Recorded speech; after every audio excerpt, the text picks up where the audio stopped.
Hello all, a very good morning. Welcome to SREEDHAR CCE. So ఇవాల్టి current affairs క్లాస్లో Saturday current అఫైర్స్ని discuss చేయబోతున్నాము. Sunday అంటే నిన్నటిది, అలాగే ఇవాళ మండే, ఈ 2 days కరెంట్ అఫైర్స్ రేపటి సెషన్లో మనం డిస్కస్ చేస్తాం. ఓకేనా? సో ఒక్కసారి సెషన్ స్టార్ట్ చేసే ముందు ఆడిబిలిటీ విజిబిలిటీ ఒకసారి చెక్ చేయండి. Please check the audibility and visibility. Clear?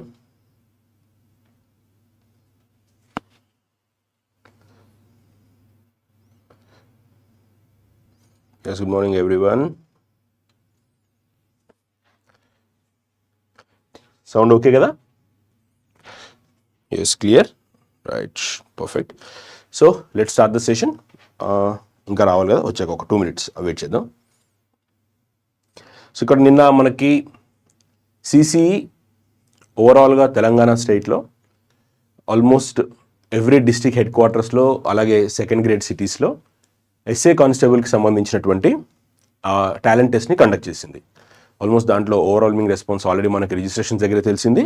అలాగే టర్న్అవుట్ రేషియో కూడా బియాండ్ ఎక్స్పెక్టేషన్స్ ఉన్నాయి. సో ఆల్మోస్ట్ అన్ని సెంటర్స్లో కూడా ఆస్పిరెంట్స్ వాళ్ళు ఒక రావాలి చదవాలి ఇంటెన్షన్ తోటి ఆల్మోస్ట్ అన్ని సెంటర్స్ కూడా స్టూడెంట్ టర్న్అవుట్ రేషియో కూడా చాలా బాగుంది. మనకి నిన్నటి ఎగ్జామ్కి సంబంధించి చాలామంది అడుగుతున్నారు రిజల్ట్స్ ఎప్పుడు ఏంటి అనేసి అని. సో రిజల్ట్స్ మనకి విత్ ఇన్ ఏ వీక్ ఉంటుంది. ప్రొసీజర్ ఏంటి అని అంటే, మీకు ఏదైనా అబ్జెక్షన్స్ ఉంటే కనుక మన టెలిఫోన్ నెంబర్ శ్రీధర్ సిసి నెంబర్కి ఒకసారి ఆ క్వశ్చన్ ఏదైనా అబ్జెక్షన్ ఉంటే యూ కెన్ మెసేజ్ దెమ్, మా దగ్గరికి వస్తుంది అది. ఆల్మోస్ట్ నిన్న ఓవరాల్గా ఒక 2 questions మనకి అబ్జెక్షన్స్ అనేది రేజ్ అయినాయి. స్టిల్ మీకు క్వాంట్లో కానీ లేదా వేరే ఏదైనా సబ్జెక్ట్లో ఏదైనా అబ్జెక్షన్స్ ఉన్నా కూడా మీరు ఒక ఇవాళ ఈవినింగ్ లోపు కనుక పెడితే మనం దాన్ని క్రాస్ చెక్ చేసుకుని అది ఉంచాలా డిలీట్ చేయాలా చూసి మనము మెరిట్ లిస్ట్ అనేది అనౌన్స్ చేస్తారు. ఓకేనా? దానికి సంబంధించినటువంటి వీడియో కానీ ఇన్పుట్ కానీ మనం సెపరేట్ వీడియోలో చేద్దాము. సో ఇది మనకి నిన్న టెస్ట్కి సంబంధించినటువంటి summary. Mostly with in a week మనకి ఫైనల్ లిస్ట్ అనేది వచ్చేస్తుంది. ఓకేనా? ఆ ఇన్ఫర్మేషన్ ఇవ్వడానికి ఇది ఒక ప్లాట్ఫామ్. నెక్స్ట్ వచ్చేసి మనకి please send 4th week October ready అయిపోయిందండి. 4th week జయపాల్ రెడ్డి గారు వెరీ సూన్ నాకు తెలిసి ఇవాళ రేపట్లో పెట్టేయచ్చు. నాకు పెట్టే ఉంటారు, ఒక్కసారి నేను కన్ఫర్మ్ చేస్తాను. 4th week అయితే రెడీ అయింది. ఓకేనా? చలో ఇంకా వితౌట్ వేస్టింగ్ ద టైం మనము సెషన్ స్టార్ట్ చేద్దాము. యాజ్ యూజువల్గా ఫస్ట్ మనకు వచ్చేసి ఇంటర్నేషనల్ రిలేషన్స్కి సంబంధించినటువంటి సాటర్డే హిందూ న్యూస్ పేపర్లో ఒక ఇంపార్టెంట్ ఆర్టికల్ మనకి రావడం జరిగింది. ఆర్టికల్ సమ్మరీ ఏంటంటే, India Saudi Arabia fintech clean hydrogen. So ఇక్కడ మనకి 2 ఎమర్జింగ్ టెక్నాలజీస్ గురించి ఈ 2 countries మధ్యలో మనకి ఒక కొలాబరేషన్ జరిగిందన్న విషయాన్ని గుర్తుపెట్టుకోండి. ఇది బ్యాంకింగ్ ఆస్పిరెంట్స్కి సిలబస్లో మీకు MOU మెమొరండమ్ ఆఫ్ అండర్స్టాండింగ్ అనేటువంటి కరెంట్ అఫైర్స్లో ఒక సబ్ టాపిక్ ఉంటుంది. అక్కడ మనకి ఇది ఇంపార్టెంట్. అలాగే గ్రూప్స్ ఆస్పిరెంట్స్కి ఇంటర్నేషనల్ రిలేషన్స్ అనేటువంటి ఒక టాపిక్ ఉంటుంది, వాళ్ళకు కూడా ఇది మనకి important. So combination of economy plus మనకి ఇంటర్నేషనల్ రిలేషన్స్ అని చెప్పొచ్చు ఈ క్వశ్చన్ తాలూకు ఏరియా. సో ఫస్ట్ ఇక్కడ హెడ్లైన్స్ కనుక చూస్తే, India Saudi Arabia exploring collaboration అంటే ఇద్దరు టైఅప్ అవడం అనమాట. Collaboration in fintech and energy efficiency. ఇక్కడ ఫిన్టెక్ అంటే ఏంటనంటే మనకి ఫినాన్షియల్ టెక్నాలజీకి ఒక షార్ట్ వర్డ్ అని చెప్పొచ్చు ఇక్కడ. సో ఫినాన్షియల్ టెక్నాలజీ అంటే ఫినాన్షియల్ ట్రాన్సాక్షన్స్లో ఎమర్జింగ్ టెక్నాలజీస్ని ఎలా యూటిలైజ్ చేయాలి, క్రాస్ బార్డర్ పేమెంట్స్ని ఎలా ప్రివెంట్ చేయాలి. క్రాస్ బార్డర్లో 2 types ఉంటాయి మనకి, పాజిటివ్ నెగిటివ్. అంటే ఏంటి, హవాలా ట్రాన్సాక్షన్స్ అన్ని నెగిటివ్, ఇల్లీగల్. అదే పాజిటివ్ ఏమొస్తుంది, ఫర్ ఎగ్జాంపుల్ ఇక్కడ మీరు పిల్లలు ఇండియాలో యూఎస్లో చదువుకుంటున్నారు, పేరెంట్స్ ఇండియాలో ఉన్నారు, వాళ్ళ చదువు కోసం అని చెప్పి పేరెంట్స్ అమౌంట్ పంపిస్తూ ఉంటారు కదా, that is also part of cross border remittances అంటారు టు బి షార్ట్. సో మనకి క్రాస్ బార్డర్ పేమెంట్స్ వాటికి కూడా మనం టెక్నాలజీని యూటిలైజ్ చేసుకోవడానికి ఫిన్టెక్ అనేది ఒక ఎమర్జింగ్ టెక్నాలజీగా మనం ఇక్కడ కన్సిడర్ చేయాలి. రైట్? సో ఈ 2 countries మనకి రీసెంట్గా కొలాబరేట్ అయ్యాయి in the fields like fintech, new technologies, energy efficiency. Energy ఎఫిషియన్సీకి మనకు ఆల్రెడీ మనకి నాన్ రెన్యూబుల్ ఎనర్జీ రిసోర్స్ ఉంది కదా మనకి, non renewable energy. Right? Next clean hydrogen. Hydrogen అనేది మనకు ఆల్రెడీ తెలిసిందే. మనము ఎవ్రీ ఇయర్ 5 MMT గ్రీన్ హైడ్రోజన్ని ప్రొడ్యూస్ చేయాలి అని చెప్పి నేషనల్ గ్రీన్ హైడ్రోజన్ మిషన్ మనకు ఒక టార్గెట్ పెట్టుకుంది. సో ఎవ్రీ ఇయర్ 5 MMT మనం దాన్ని అక్కడ ప్రొడ్యూస్ చేసుకోవాలి. ఇది కూడా గుర్తుపెట్టుకోండి. గ్రీన్ హైడ్రోజన్ మీద మనము ఒక వీడియో కూడా చేసాం, కాన్సెప్ట్ ఆఫ్ ద డేలో ఒక దాన్ని ఎక్స్ప్లెయిన్ చేశాను, ఒకసారి అది చూడండి. సో ఇది గ్రీన్ హైడ్రోజన్కి సంబంధించినటువంటిది.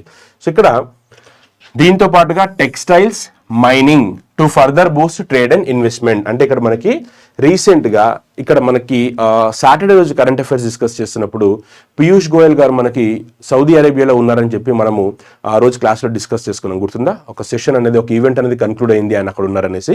సో ఇప్పుడు ఇక్కడ ఆ ఈవెంట్లో ఆయన అక్కడ ఉన్నప్పుడే సౌదీ గవర్నమెంట్కి ఇండియన్ గవర్నమెంట్కి మధ్య ఒక ఎంఓయూ సెట్ అయింది. ఈ ఎంఓయూలో వాళ్ళు డిస్కస్ చేసినటువంటి అంశాలు ఏంటి, what are the areas they discussed అంటే ఇక్కడ మనకి fintech, new technologies, energy efficiency, clean hydrogen, textiles, ఇండియాకి టెక్స్టైల్స్లో మంచి మార్కెట్ ఉంది, అలాగే మనకి మైనింగ్, ఈ ఏరియాస్లో వాళ్ళు డిస్కషన్స్ చేశారు, కొలాబరేషన్కి ఇద్దరు టైఅప్ అయ్యారు. సో ఇది మనకి చాలా ఇంపార్టెంట్ ఏరియా, ఇది గుర్తుపెట్టుకోండి, రైట్? నెక్స్ట్ ఎక్కడ డిస్కషన్ చేశారు ఇవన్నీ కూడా, ఎక్కడ ఎంఓయూ సెట్ అయిందంటే ఫ్యూచర్ ఇన్వెస్ట్మెంట్ ఇనిషియేటివ్ అనేటువంటి ఒక ఈవెంట్లో దీన్ని డిస్కస్ చేయడం జరిగింది. ఈ టాపిక్ అన్ని కూడా వీళ్ళు ఇక్కడ ఒక కొలాబరేషన్ అవడం జరిగింది. India is the second largest trade partner for Saudi Arabia. Saudi Arabia is the India's fourth largest trading partner. Banking ఆస్పిరెంట్స్కి ముఖ్యంగా ఎవరికైతే ఎకనామీలో బ్యాలెన్స్ ఆఫ్ పేమెంట్స్ టాపిక్ ఉందో, రీసెంట్గా నేను గ్రూప్ 2 మీద ఒక వీడియో చేశాను సిలబస్కి సంబంధించి. దాంట్లో గ్రూప్ 2 APPSC మెయిన్స్ ఆస్పిరెంట్కి బ్యాలెన్స్ ఆఫ్ పేమెంట్స్ అనేటువంటి టాపిక్ ఉంది. అలా టాపిక్లో అడిగినప్పుడు ఈ ట్రేడింగ్ పార్ట్నర్స్ అడుగుతారు మనకి షార్ట్గా. ముఖ్యంగా గ్రూప్ 2 ఆస్పిరెంట్స్ ఇది బాగా నోట్ చేసుకోండి. So second largest trade partner అంటే ఏంటంటే మనకి ఎక్స్పోర్ట్స్ ఇంపోర్ట్స్ పరంగా ఈ రెండు కంట్రీస్ కూడా ఒకళ్ళ మీద ఒకరు బాగా డిపెండ్ అయ్యారు. ఎస్పెషల్లీ కామర్స్ ఏరియాలో మంచి టైఅప్స్ వీళ్ళిద్దరికి ఉన్నాయన్న విషయాన్ని మీరు గుర్తుపెట్టుకోండి. Yes, FII event venue Riyadh అండి, right? Tradition of the future investment known ఎస్ డిఎస్. ఎస్, కరెక్ట్, అక్కడైనా అటెండ్ అయ్యారు. ఠీకే. So this is all about మనకి ఫస్ట్ ఐటమ్కి సంబంధించినటువంటి న్యూస్. నెక్స్ట్ ఇంకొక ఇంపార్టెంట్ అనౌన్స్మెంట్ ఇది, జపాన్కి EUకి సంబంధించింది. ఇండియాకి అసలు ఏమాత్రం కూడా సంబంధం లేదు, ఇండియా దీంట్లో ఎక్కడ ఇన్వాల్వ్ అవ్వలేదు. అయితే జియో పాలిటిక్స్లో మనకి చైనాని కౌంటర్ చేయడానికి, చైనా డామినేషన్ చెక్ పెట్టడానికి జపాన్ మనకి ఎప్పటి నుంచో ట్రై చేస్తుంది. అందులో జపాన్ మనకి క్వాడ్లో కూడా ఒక మెంబర్గా ఉంది. అలాగే మనకి చైనా అగ్రెషన్ని ప్రివెంట్ చేయడానికి జపాన్ US తోటి వీళ్ళతో కూడా కొలాబరేట్ అవుతుంది. అయితే రీసెంట్గా జపాన్ వెస్టర్న్ బ్లాక్లో ఒక కీ బ్లాక్ అయినటువంటి, వెస్టర్న్ కంట్రీస్లో కీ బ్లాక్ అయినటువంటి యూరోపియన్ యూనియన్ తోటి ఒక డిఫెన్స్ అండ్ సెక్యూరిటీ ప్యాక్ట్ అనేది సైన్ చేయడం జరిగింది.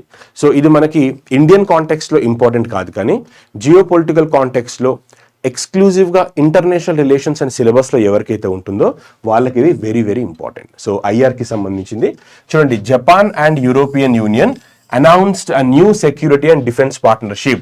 New security and defense partnership. మనకి ఈ ఏరియాలో నుంచి స్ట్రైట్ క్వశ్చన్ ఒకటే ఒకటి వస్తుంది. Recently which of the following country signed security and defence pact are partnership with European union అని అడగచ్చు. ఓకే, అది ఇంకా స్పెసిఫిక్గా బ్యాంక్ ఎగ్జామ్స్లో కానీ దీంట్లో కానీ స్పెసిఫిక్గా మంత్ అడుగుతారు, in the month of November అని అడగచ్చు. లేదంటే కనుక విచ్ ఏషియన్ కంట్రీ అని కూడా అడగచ్చు. విచ్ ఏషియన్ కంట్రీ అనేసరికి ఏమవుతుందంటే మనం ఖచ్చితంగా ఇండియా అనేటువంటి ట్రాప్లో పడతాం. సో అక్కడ you must be careful, the answer is Japan. So Asian country అని అడిగే అవకాశం కూడా ఎక్కువగా ఉంటుంది. ఈ 2 కంట్రీస్, సారీ ఇది కంట్రీ కాదు బ్లాక్, ఇది Japan and European union security and defence partnership వీళ్ళిద్దరూ సైన్ చేశారు. ఇలా జపాన్ ఒక వెస్టర్న్ బ్లాక్ తోటి ఒక సెక్యూరిటీ ప్యాక్ట్ సైన్ చేయడం అనేది జపనీస్ హిస్టరీలోనే ఫస్ట్ టైం. అందుకే వాళ్ళు ఇక్కడ ఈ వర్డ్ని యూజ్ చేస్తారు ఆర్టికల్లో. The first agreement of this nature the EU has made with an Asia Pacific country. ఒక ఏషియా పెసిఫిక్ కంట్రీలో ఇంత strong security and defence collaboration ఇంతవరకు యూరోపియన్ యూనియన్ ఏ కంట్రీతో కూడా చేయలేదు. వాళ్ళు డైరెక్ట్గా ప్రెస్ నోట్లోనే ఈ వర్డ్ యూజ్ చేశారు, the first agreement of this nature. So దీన్ని బట్టి మీరు ఆ అగ్రిమెంట్ తాలూకు ఇంటెన్సిటీని అర్థం చేసుకోండి. క్వశ్చన్ అడగడానికి మనకి ఎంత పొటెన్షియల్ ఉంది అక్కడ అనేది కూడా గమనించండి. First of it's nature and ఇక్కడ గుర్తుపెట్టుకోండి ఏషియా పెసిఫిక్ అనే వర్డ్ కూడా యూజ్ చేశారు.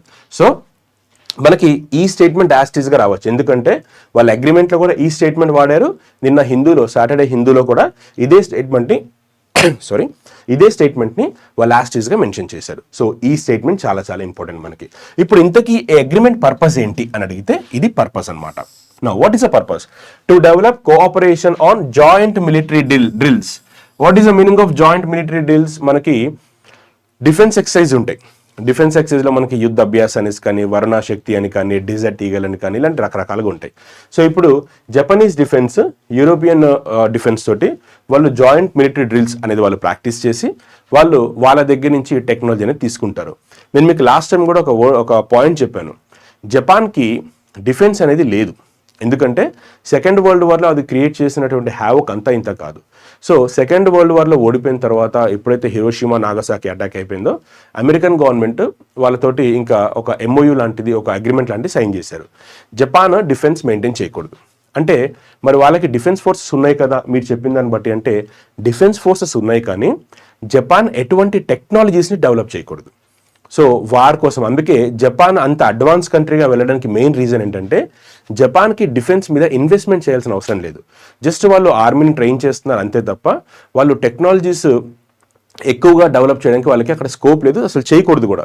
అందుకే మీరు చూడండి ఆల్మోస్ట్ వరల్డ్లో ఉన్నటువంటి కంట్రీస్లో, డెవలపింగ్ ఆర్ డెవలప్డ్ కంట్రీస్లో ఇండియా, చైనా, US వీళ్ళందరికీ కూడా న్యూక్లియర్ వెపన్స్ ఉన్నాయి. న్యూక్లియర్ వెపన్స్ వాళ్ళ దగ్గర ఈ దీంట్లో ఉన్నారు అని చదువుతాం. కానీ ఈ రోజు వరకు ఎక్కడా కూడా Japan successfully testified nuclear ballistic missile అనేవాడు ఎక్కడ మనం చదవలేదు. న్యూక్లియర్ మిసైల్ సంబంధించింది కానీ మిసైల్ టెస్ట్ కానీ ఎప్పుడు కూడా జపాన్ చేసినట్టు ఎక్కడ చదవలేదు మనం. సో రీజన్ ఏంటంటే అదే అనమాట. ఇంకొకటి జపాన్ దగ్గర టెక్నాలజీ లేక కాదు, జపాన్ ఎంత అడ్వాన్స్ టెక్నాలజీలో ఈవెన్ ఎవ్రీవన్ నోస్. అయితే సెకండ్ వరల్డ్ వార్ వల్ల వాళ్ళు ఆ టెక్నాలజీస్ని డెవలప్ చేయకూడదు అని US కండిషన్ పెట్టింది. What if any other country attacks Japan? ఒకవేళ ఒక న్యూక్లియర్ కంట్రీ మనకి జపాన్ మీద అటాక్ చేస్తే పరిస్థితి ఏంటి అని అడిగితే అప్పుడు ఆ అగ్రిమెంట్లో నెక్స్ట్ క్లాజ్ ఏముందంటే ఏదైనా ఒక కంట్రీ జపాన్ మీద అటాక్ చేస్తే జపాన్ని కాపాడే రెస్పాన్సిబిలిటీ US తీసుకుంటుందన్నమాట. సో ఆ రెస్పాన్సిబిలిటీ ఆ క్లాస్ తోటి జపాన్ గవర్నమెంట్ మనకి డిఫెన్స్ మీద వాటి మీద ఎక్కువగా ఇన్వెస్ట్ చేయాల్సిన అవసరం లేదు. But still they are maintaining forces, అది గుర్తుపెట్టుకోండి. జాయింట్ మిలిటరీ డీల్స్ అర్థం కదా ఇక్కడ మీకు డిఫరెన్స్ ఇది. Yes. So to develop cooperation on joint military drills, the exchange of information related to defence ministry. చూడండి జాయింట్ మిలిటరీ డ్రిల్స్ అంటే ఒకళ్ళ టెక్నాలజీని ఒకరు ట్రాన్స్ఫర్ చేసుకోవచ్చు.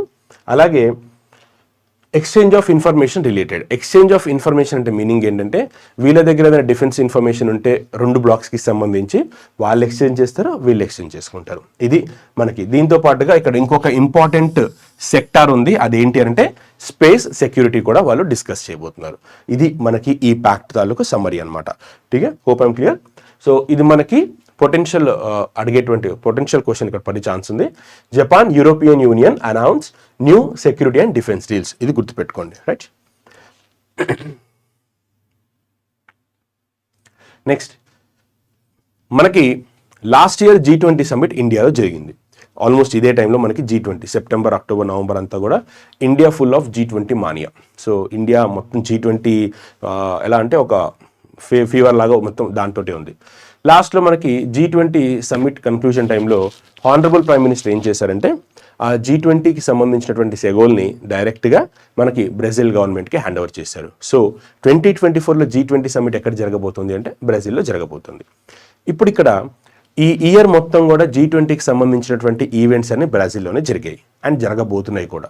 సో ఇప్పుడు ఇక్కడ మనకి ఇది G20కి సంబంధించినటువంటి ఒక ఇంపార్టెంట్ ఈవెంట్ అనమాట. సో ఫస్ట్ ఇక్కడ చూడండి, G20 disaster risk reduction working group. వీళ్ళు G20లో మనం లాస్ట్ టైం G20 గురించి చదువుతున్నప్పుడు ఫిన్టెక్ అనేసి, టూరిజం సిటీ అనేసి, అలాగే డిజాస్టర్ గ్రూప్ అనేసి, ఇలా రకరకాల సెక్టర్స్, రూరల్ ఎకానమీ అనేసి రకరకాల సెషన్స్, రకరకాల ఈవెంట్స్ వాళ్ళు కండక్ట్ చేశారు ఇండియా వైడ్గా. సిమిలర్గా ఈ ఇయర్ కూడా బ్రెజిల్ గవర్నమెంట్ ఇలా మల్టిపుల్ ఈవెంట్స్ని డిఫరెంట్ సెక్టార్స్లో బ్రెజిల్లోని డిఫరెంట్ సిటీస్లో కండక్ట్ చేస్తుంది. అయితే దీంట్లో మనకి ఈ G20కి సంబంధించి డిజాస్టర్ గ్రూప్ అనేది ఒక ఈవెంట్ కండక్ట్ చేసింది. డిజాస్టర్స్ వస్తే ఎలా ఫేస్ చేయాలి, డిజాస్టర్స్ ఇప్పుడు మనకు వచ్చినప్పుడు మనకి ప్రాణ నష్టం జరుగుతుంది, ఆస్తి నష్టం కూడా జరుగుతుంది. ఆ బర్డెన్ ఎవరి మీద పడుతుంది అంటే గవర్నమెంట్ మీద పడుతుంది. Take the case study of recent Vijayawada and Khammam floods. So మొత్తం డిస్ట్రాయ్ అయింది. గవర్నమెంట్ ఎంత సపోర్ట్ ఇచ్చినా తిరిగి బర్డెన్ ప్రజల మీదే పడుతుంది. ఆ డిజాస్టర్స్ మీద పడేటువంటి ఎక్స్పెండిచర్ అన్నెసెసరీ ఎక్స్పెండిచర్ మనకి. సో ఇప్పుడు ఇక్కడ నిన్న రీసెంట్గా జరిగినటువంటి G20 వర్కింగ్ గ్రూప్ మీటింగ్ బ్రెజిల్లో జరిగింది. సో ఇక్కడ ఇది ఎవరికి ఇంపార్టెంట్ అని అంటే సిలబస్లో డిజాస్టర్ మేనేజ్మెంట్ ఉన్న వాళ్ళకి ఇంపార్టెంట్. సో APPSC, TSPSC వాళ్ళకి చాలా ఇంపార్టెంట్. అలాగే ఇంకా SSC, RRBలో కూడా డిజాస్టర్ మేనేజ్మెంట్ మీద మనకి క్వశ్చన్స్ అడిగిన సందర్భాలు కూడా ఉన్నాయి. సో అన్ని ఎగ్జామ్స్కి ఇది చాలా ఇంపార్టెంట్ ఆర్టికల్ ఇది. సో ఇది PIBలో కవర్ అయింది article, which is very very important article taken from PIB, very important source. Now a high-level Indian delegation led by Principal Secretary to the Prime Minister, Dr. P.K. Mishra ji, took part in the G20 Disaster Risk Reduction Working Group Ministerial Meeting, DRRWG. ఈ ministerial meeting మనకి ఎక్కడ జరిగింది అంటే it is a part of G20 event which took place in Brazil, right? So India తరఫున ఎవరు represent చేశారు అంటే principal secretary of the prime minister doctor PK Mishra గారు ఆయన రిప్రజెంట్ చేశారు ఇండియాని, రైట్? నెక్స్ట్ ఎక్కడ జరిగింది ఈ వెన్యూ? ఎక్కడ? సెకండ్ క్వశ్చన్ పడుతుంది మనకి.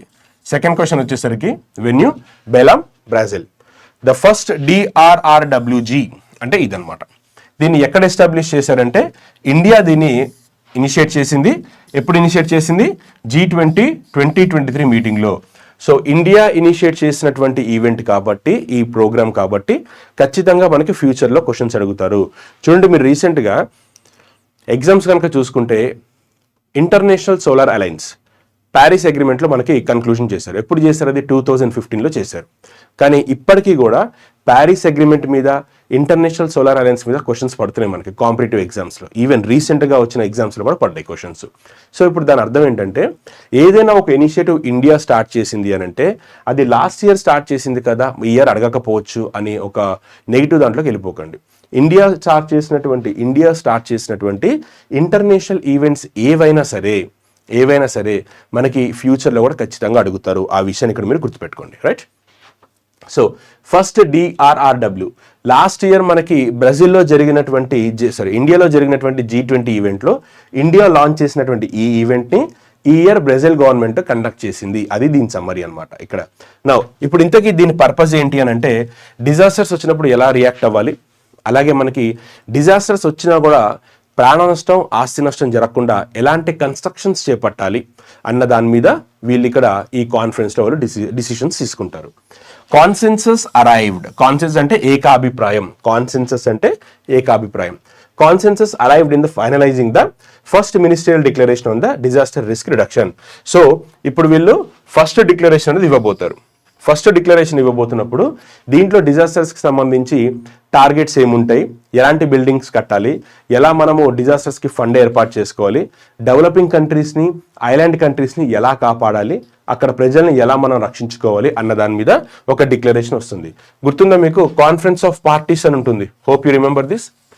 కాన్ఫరెన్స్ ఆఫ్ పార్టీస్లో మనకి క్లైమేట్ చేంజ్కి, బయోడైవర్సిటీకి సంబంధించినటువంటి డిస్కషన్ జరుగుతూ ఉంటాయి. ఎగ్జాక్ట్లీ ఇక్కడ ఎలాగైతే వాళ్ళు ఒక రోడ్ మ్యాప్ తోటి వస్తారో ఇక్కడ కూడా సిమిలర్ రోడ్ మ్యాప్ తోటి వస్తారు. సో వీళ్ళు ఇక్కడ 5 ప్రియారిటీస్ పెట్టుకున్నారు ఈ కాన్ఫరెన్స్కి. ఈ 5 ప్రియారిటీస్ అనేది మనకి ఎగ్జామ్కి చాలా చాలా ఇంపార్టెంట్. చూడండి, ఫస్ట్ ఏంటి ఇక్కడ? Early warning system. Early warning system అంటే ఒక డిజాస్టర్ జరుగుతున్నప్పుడు, జరగబోతోంది, సునామీ రాబోతోంది, మనము ఎక్కువగా మనకి తెలుగు స్టేట్స్లో న్యూస్లో మనకి బంగాళాఖాతంలో అల్పపీడనం, ఓకే, తుఫాన్ హెచ్చరిక అలాంటివి ఉంటాయి కదా.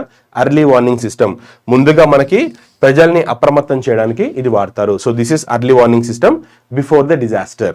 Next, disaster resilient infrastructure. Now what is the second one? Disaster resilient infrastructure means those buildings are the so called structures are disaster proof. అంటే ఏంటంటే అర్త్క్వేక్ వచ్చినా పడిపోకుండా, సైక్లోన్ వచ్చినా కూడా డ్యామేజ్ అవ్వకుండా అలాంటి ఇన్ఫ్రాస్ట్రక్చర్ని కట్టాలి. ఇప్పుడు చూడండి, జపాన్ చైనాల్లో మీకు అర్త్క్వేక్ రెసిస్టెంట్ బిల్డింగ్స్ ఉంటాయి. ఎందుకంటే అక్కడ ప్లేట్ మూవ్మెంట్స్ ఎక్కువగా ఉండడం వల్ల అర్త్క్వేక్స్ కామన్ కాబట్టి. సో అలాంటి బిల్డింగ్స్ మనం కూడా కట్టాలి. Next, disaster financing. డిజాస్టర్కి సంబంధించి ఫండింగ్ ప్రాపర్గా ఏర్పాటు చేయాలి. దెన్ రిజైలెంట్ రికవరీ అంటే ఏంటంటే మనకి తొందరగా మనము ఎలా రికవర్ అవుతాము, ఒక డిజాస్టర్ జరిగినప్పుడు మనం తొందరగా తేరుకోవాలి. చూడండి, విజయవాడ ఫ్లడ్స్ వాళ్ళు దాదాపు విత్ ఇన్ ఏ వీక్ వాళ్ళు తేరుకున్నారు. ఎందుకంటే లైఫ్ మొత్తం కూడా స్ట్రక్ అయిపోయింది వాళ్ళకి, ఆఫీసులు కానీ అన్నీ కూడా స్ట్రక్ అయిపోయాయి. మళ్ళీ విత్ ఇన్ ఏ వీక్ వాళ్ళు తేరుకున్నారు, వారం బట్టిని తేరుకోవడానికి. సో ఒక డిజాస్టర్ వచ్చిన తర్వాత వాళ్ళు తేరుకోవడానికి టైం ఇవ్వాలి, అంటే ఎక్కువ టైం కాకుండా తొందరగా తేరుకునేటట్టు చేయాలి అది. And lastly nature based solutions అంటే ఏంటంటే మనము ఎంత టెక్నాలజీకి వచ్చినా కూడా కొన్ని మోడర్న్ ప్రాక్టీసెస్ అనేవి చాలా చాలా ఇంపార్టెంట్ అనమాట. సో అప్పట్లో వాళ్ళు ఎలా కట్టేవారు, ప్రకృతి పరంగా మనం ఎలా తీసుకోవాలి. ఫర్ ఎగ్జాంపుల్ నేచర్ బేస్డ్ ప్రాక్టీసెస్కి బెస్ట్ ఎగ్జాంపుల్ చెప్పాలి అని అంటే సైక్లోన్స్ వచ్చినప్పుడు కోస్టల్ ఏరియాస్ని ఎవ్వరూ కాపాడలేరు. మీరు అక్కడికి వెళ్ళేసి ఏదో ఒక టార్పాలిన్ కడతాను, నేను ఆ వేవ్స్ ఆపడానికి స్ట్రక్చర్స్ కడతానంటే కాదు. మరి న్యాచురల్గా ఏం చేయాలి? మ్యాంగ్రూవ్స్. మనకి వెస్ట్ బెంగాల్లోని సుందర్బన్ ఫారెస్ట్లో, మనకి అక్కడ సుందర్బన్ ఫారెస్ట్ ఉంది కదా వెస్ట్ బెంగాల్లో, ఇక్కడ మడ అడవులు అని ఉంటాయి మ్యాంగ్రూవ్స్ ఏం చేస్తాయి? ఈ మ్యాంగ్రూవ్స్ మనకి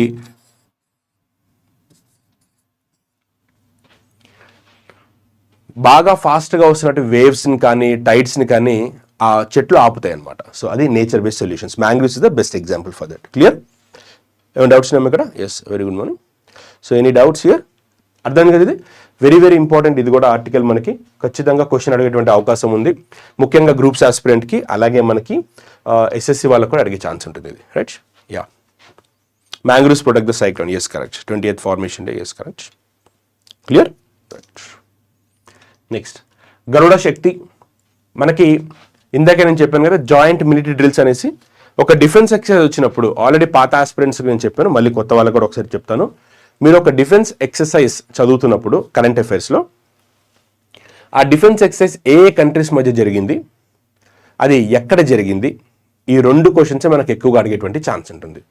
రేరెస్ట్ ఆఫ్ ద రేర్ కేసెస్లో ఇండియా తరఫున పార్టిసిపేట్ చేసిన కంటింజెంట్ పేరుని అడుగుతారు. అది చాలా రేర్ కేసెస్లో అడిగారు. ఇప్పటికి ఒకసారి ఏమో అడిగారు అంతే. బట్ ఎక్కువగా ఒక డిఫెన్స్ ఎక్సర్సైజ్ ఏ కంట్రీస్ మధ్య జరిగింది అని మాత్రమే మనకి ఎక్కువగా అడిగేటువంటి అవకాశం ఉంది, ఎస్ఎస్సి కానీ, ఆర్ఆర్బి కానీ, ఈవెన్ బ్యాంకింగ్ కానీ. సో ఒక్కసారి ఇక్కడ చూడండి. Yes, MISHTI initiative for mangrove. Yes, correct. MISHTI initiative మనకి లాస్ట్ ఇయర్ బడ్జెట్లో దాన్ని తీసుకురావడం జరిగింది, Sampath Goud. Yes, correct. MISHTI initiative for mangroves. Right. అదే ఇయర్ మనకి పిఎం శ్రీ అనేటువంటి ప్రోగ్రామ్ కూడా తీసుకొచ్చారు for the development of schools.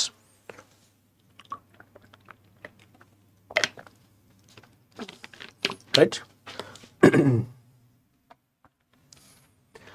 గరుడ శక్తి ఇది చూసుకోండి. ఇక్కడ ఇండియన్ ఆర్మీ పార్టిసిపేట్ చేస్తుంది.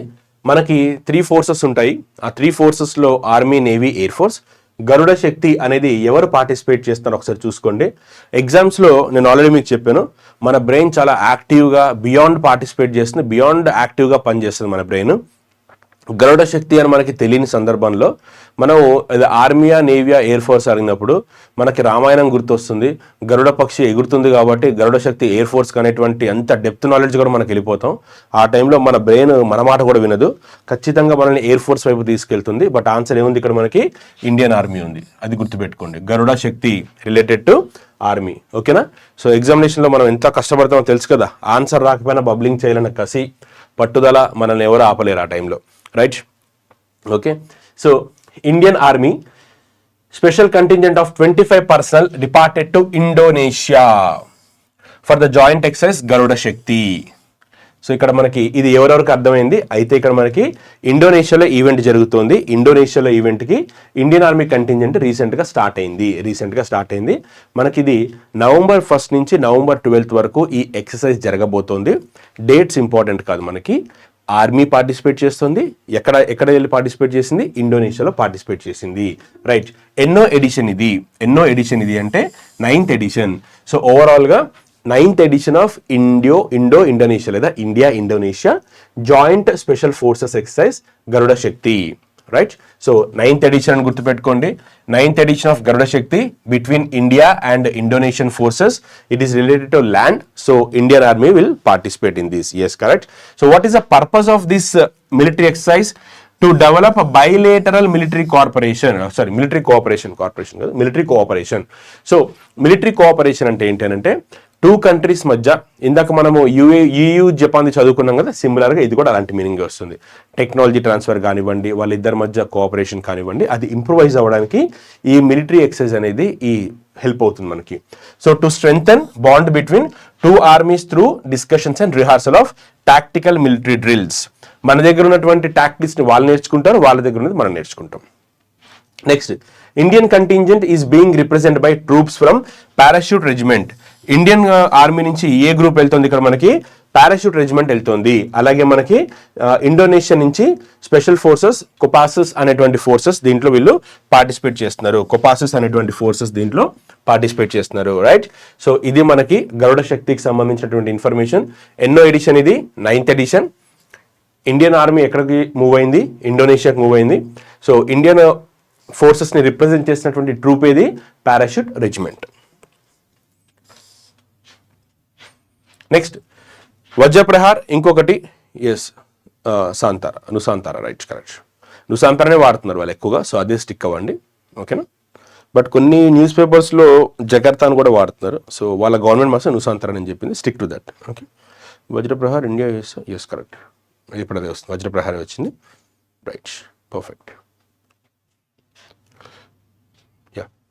వజ్ర ప్రహార్ నెక్స్ట్ ఇవాళ మనకి ఓవరాల్ గా ఇది సెకండ్ డిఫెన్స్ ఎక్సర్సైజ్ కింద కన్సిడర్ చేయొచ్చు. ఇది కూడా ఆర్మీకి సంబంధించింది. Indian army contingent departed today అంటే Saturday for the 15th edition of India US 15th edition గుర్తుపెట్టుకోండి of India US special forces exercise Vajra Prahar. So venue ఎక్కడ ఇది మనకి యుఎస్ఏలో ఇది జరగబోతుంది. Idaho in US, Idaho city in US. Next ఇది last year అంటే 2023లో ఈ ఎడిషన్ అనేది మనకి ఇండియాలో జరిగింది. మేఘాలయలోని ఉమ్రోయ్ అనేటువంటి సిటీలో ఏరియాలో ఇది జరిగింది. అక్కడ మేఘాలయలో ఉన్నటువంటి రఫ్ టెరైన్ మౌంటైన్స్ కానీ ప్లాట్యూస్ కానీ అక్కడ ఉన్నటువంటి ఆ రఫ్ టెరైన్ ఫారెస్ట్ టెరైన్ ఇలాంటి మిలిటరీ ఎక్సర్సైజెస్కి చాలా బాగా ఉపయోగపడుతుంది. అందుకే ఇండియాలో 90% మనకి ఆ టెరైన్ బేసిస్ ఎక్సర్సైజ్ అన్ని కూడా ఉమ్రోయ్లో జరుగుతాయి. అలాగే మీకు రఫ్ కండిషన్స్లో కావాలి అంటే రాజస్థాన్ ఏరియాలో జరుగుతుంది, అది గుర్తుపెట్టుకోండి. సో ఇక్కడ లాస్ట్ ఇయర్ వజ్ర ప్రహార్ ఎక్కడ జరిగింది మనకి అని అంటే లాస్ట్ ఇయర్ వజ్ర ప్రహార్ మనకి ఉమ్రోయి మేఘాలయలో జరిగింది. ఈ ఇయర్ ఎక్కడ జరగబోతోంది వాళ్ళు స్టార్ట్ అయింది కాబట్టి జరుగుతోంది అని అంటే ఇడాహో యునైటెడ్ స్టేట్స్. వజ్ర ప్రహార్ ఏ కంట్రీకి సంబంధించింది ఇండియా యుఎస్, అది గుర్తుపెట్టుకోండి. ఎన్నో ఎడిషన్ ఇది 15th ఎడిషన్. నెక్స్ట్ దీంతో పాటు అలాగే ఈ 2 కంట్రీస్ యుద్ధ అభ్యాస్ అనేది కూడా కండక్ట్ చేశాయి. రీసెంట్ గా సెప్టెంబర్ మంత్ లో ఈ 2 కంట్రీస్ రాజస్థాన్ లో యుద్ధ అభ్యాస్ అనేది కూడా కండక్ట్ చేసింది. సో వజ్ర ప్రహార్ యుద్ధ అభ్యాస్ ఏ కంట్రీస్ మధ్య జరుగుతుంది అని అంటే ఆన్సర్ వచ్చేసి మనకి US and India, right. So the Indian army contingent will be represented by special forces units and US army contingent by green berets, ఇది గుర్తుపెట్టుకోండి.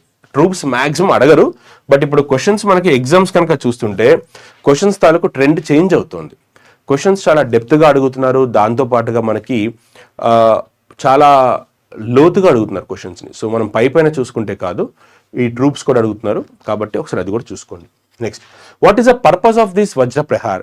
It aim is to promote military cooperation between India and US through enhancement of interoperability, jointness, mutual exchange of మనకి operational tactics. ఒకసారి జాగ్రత్తగా చూడండి.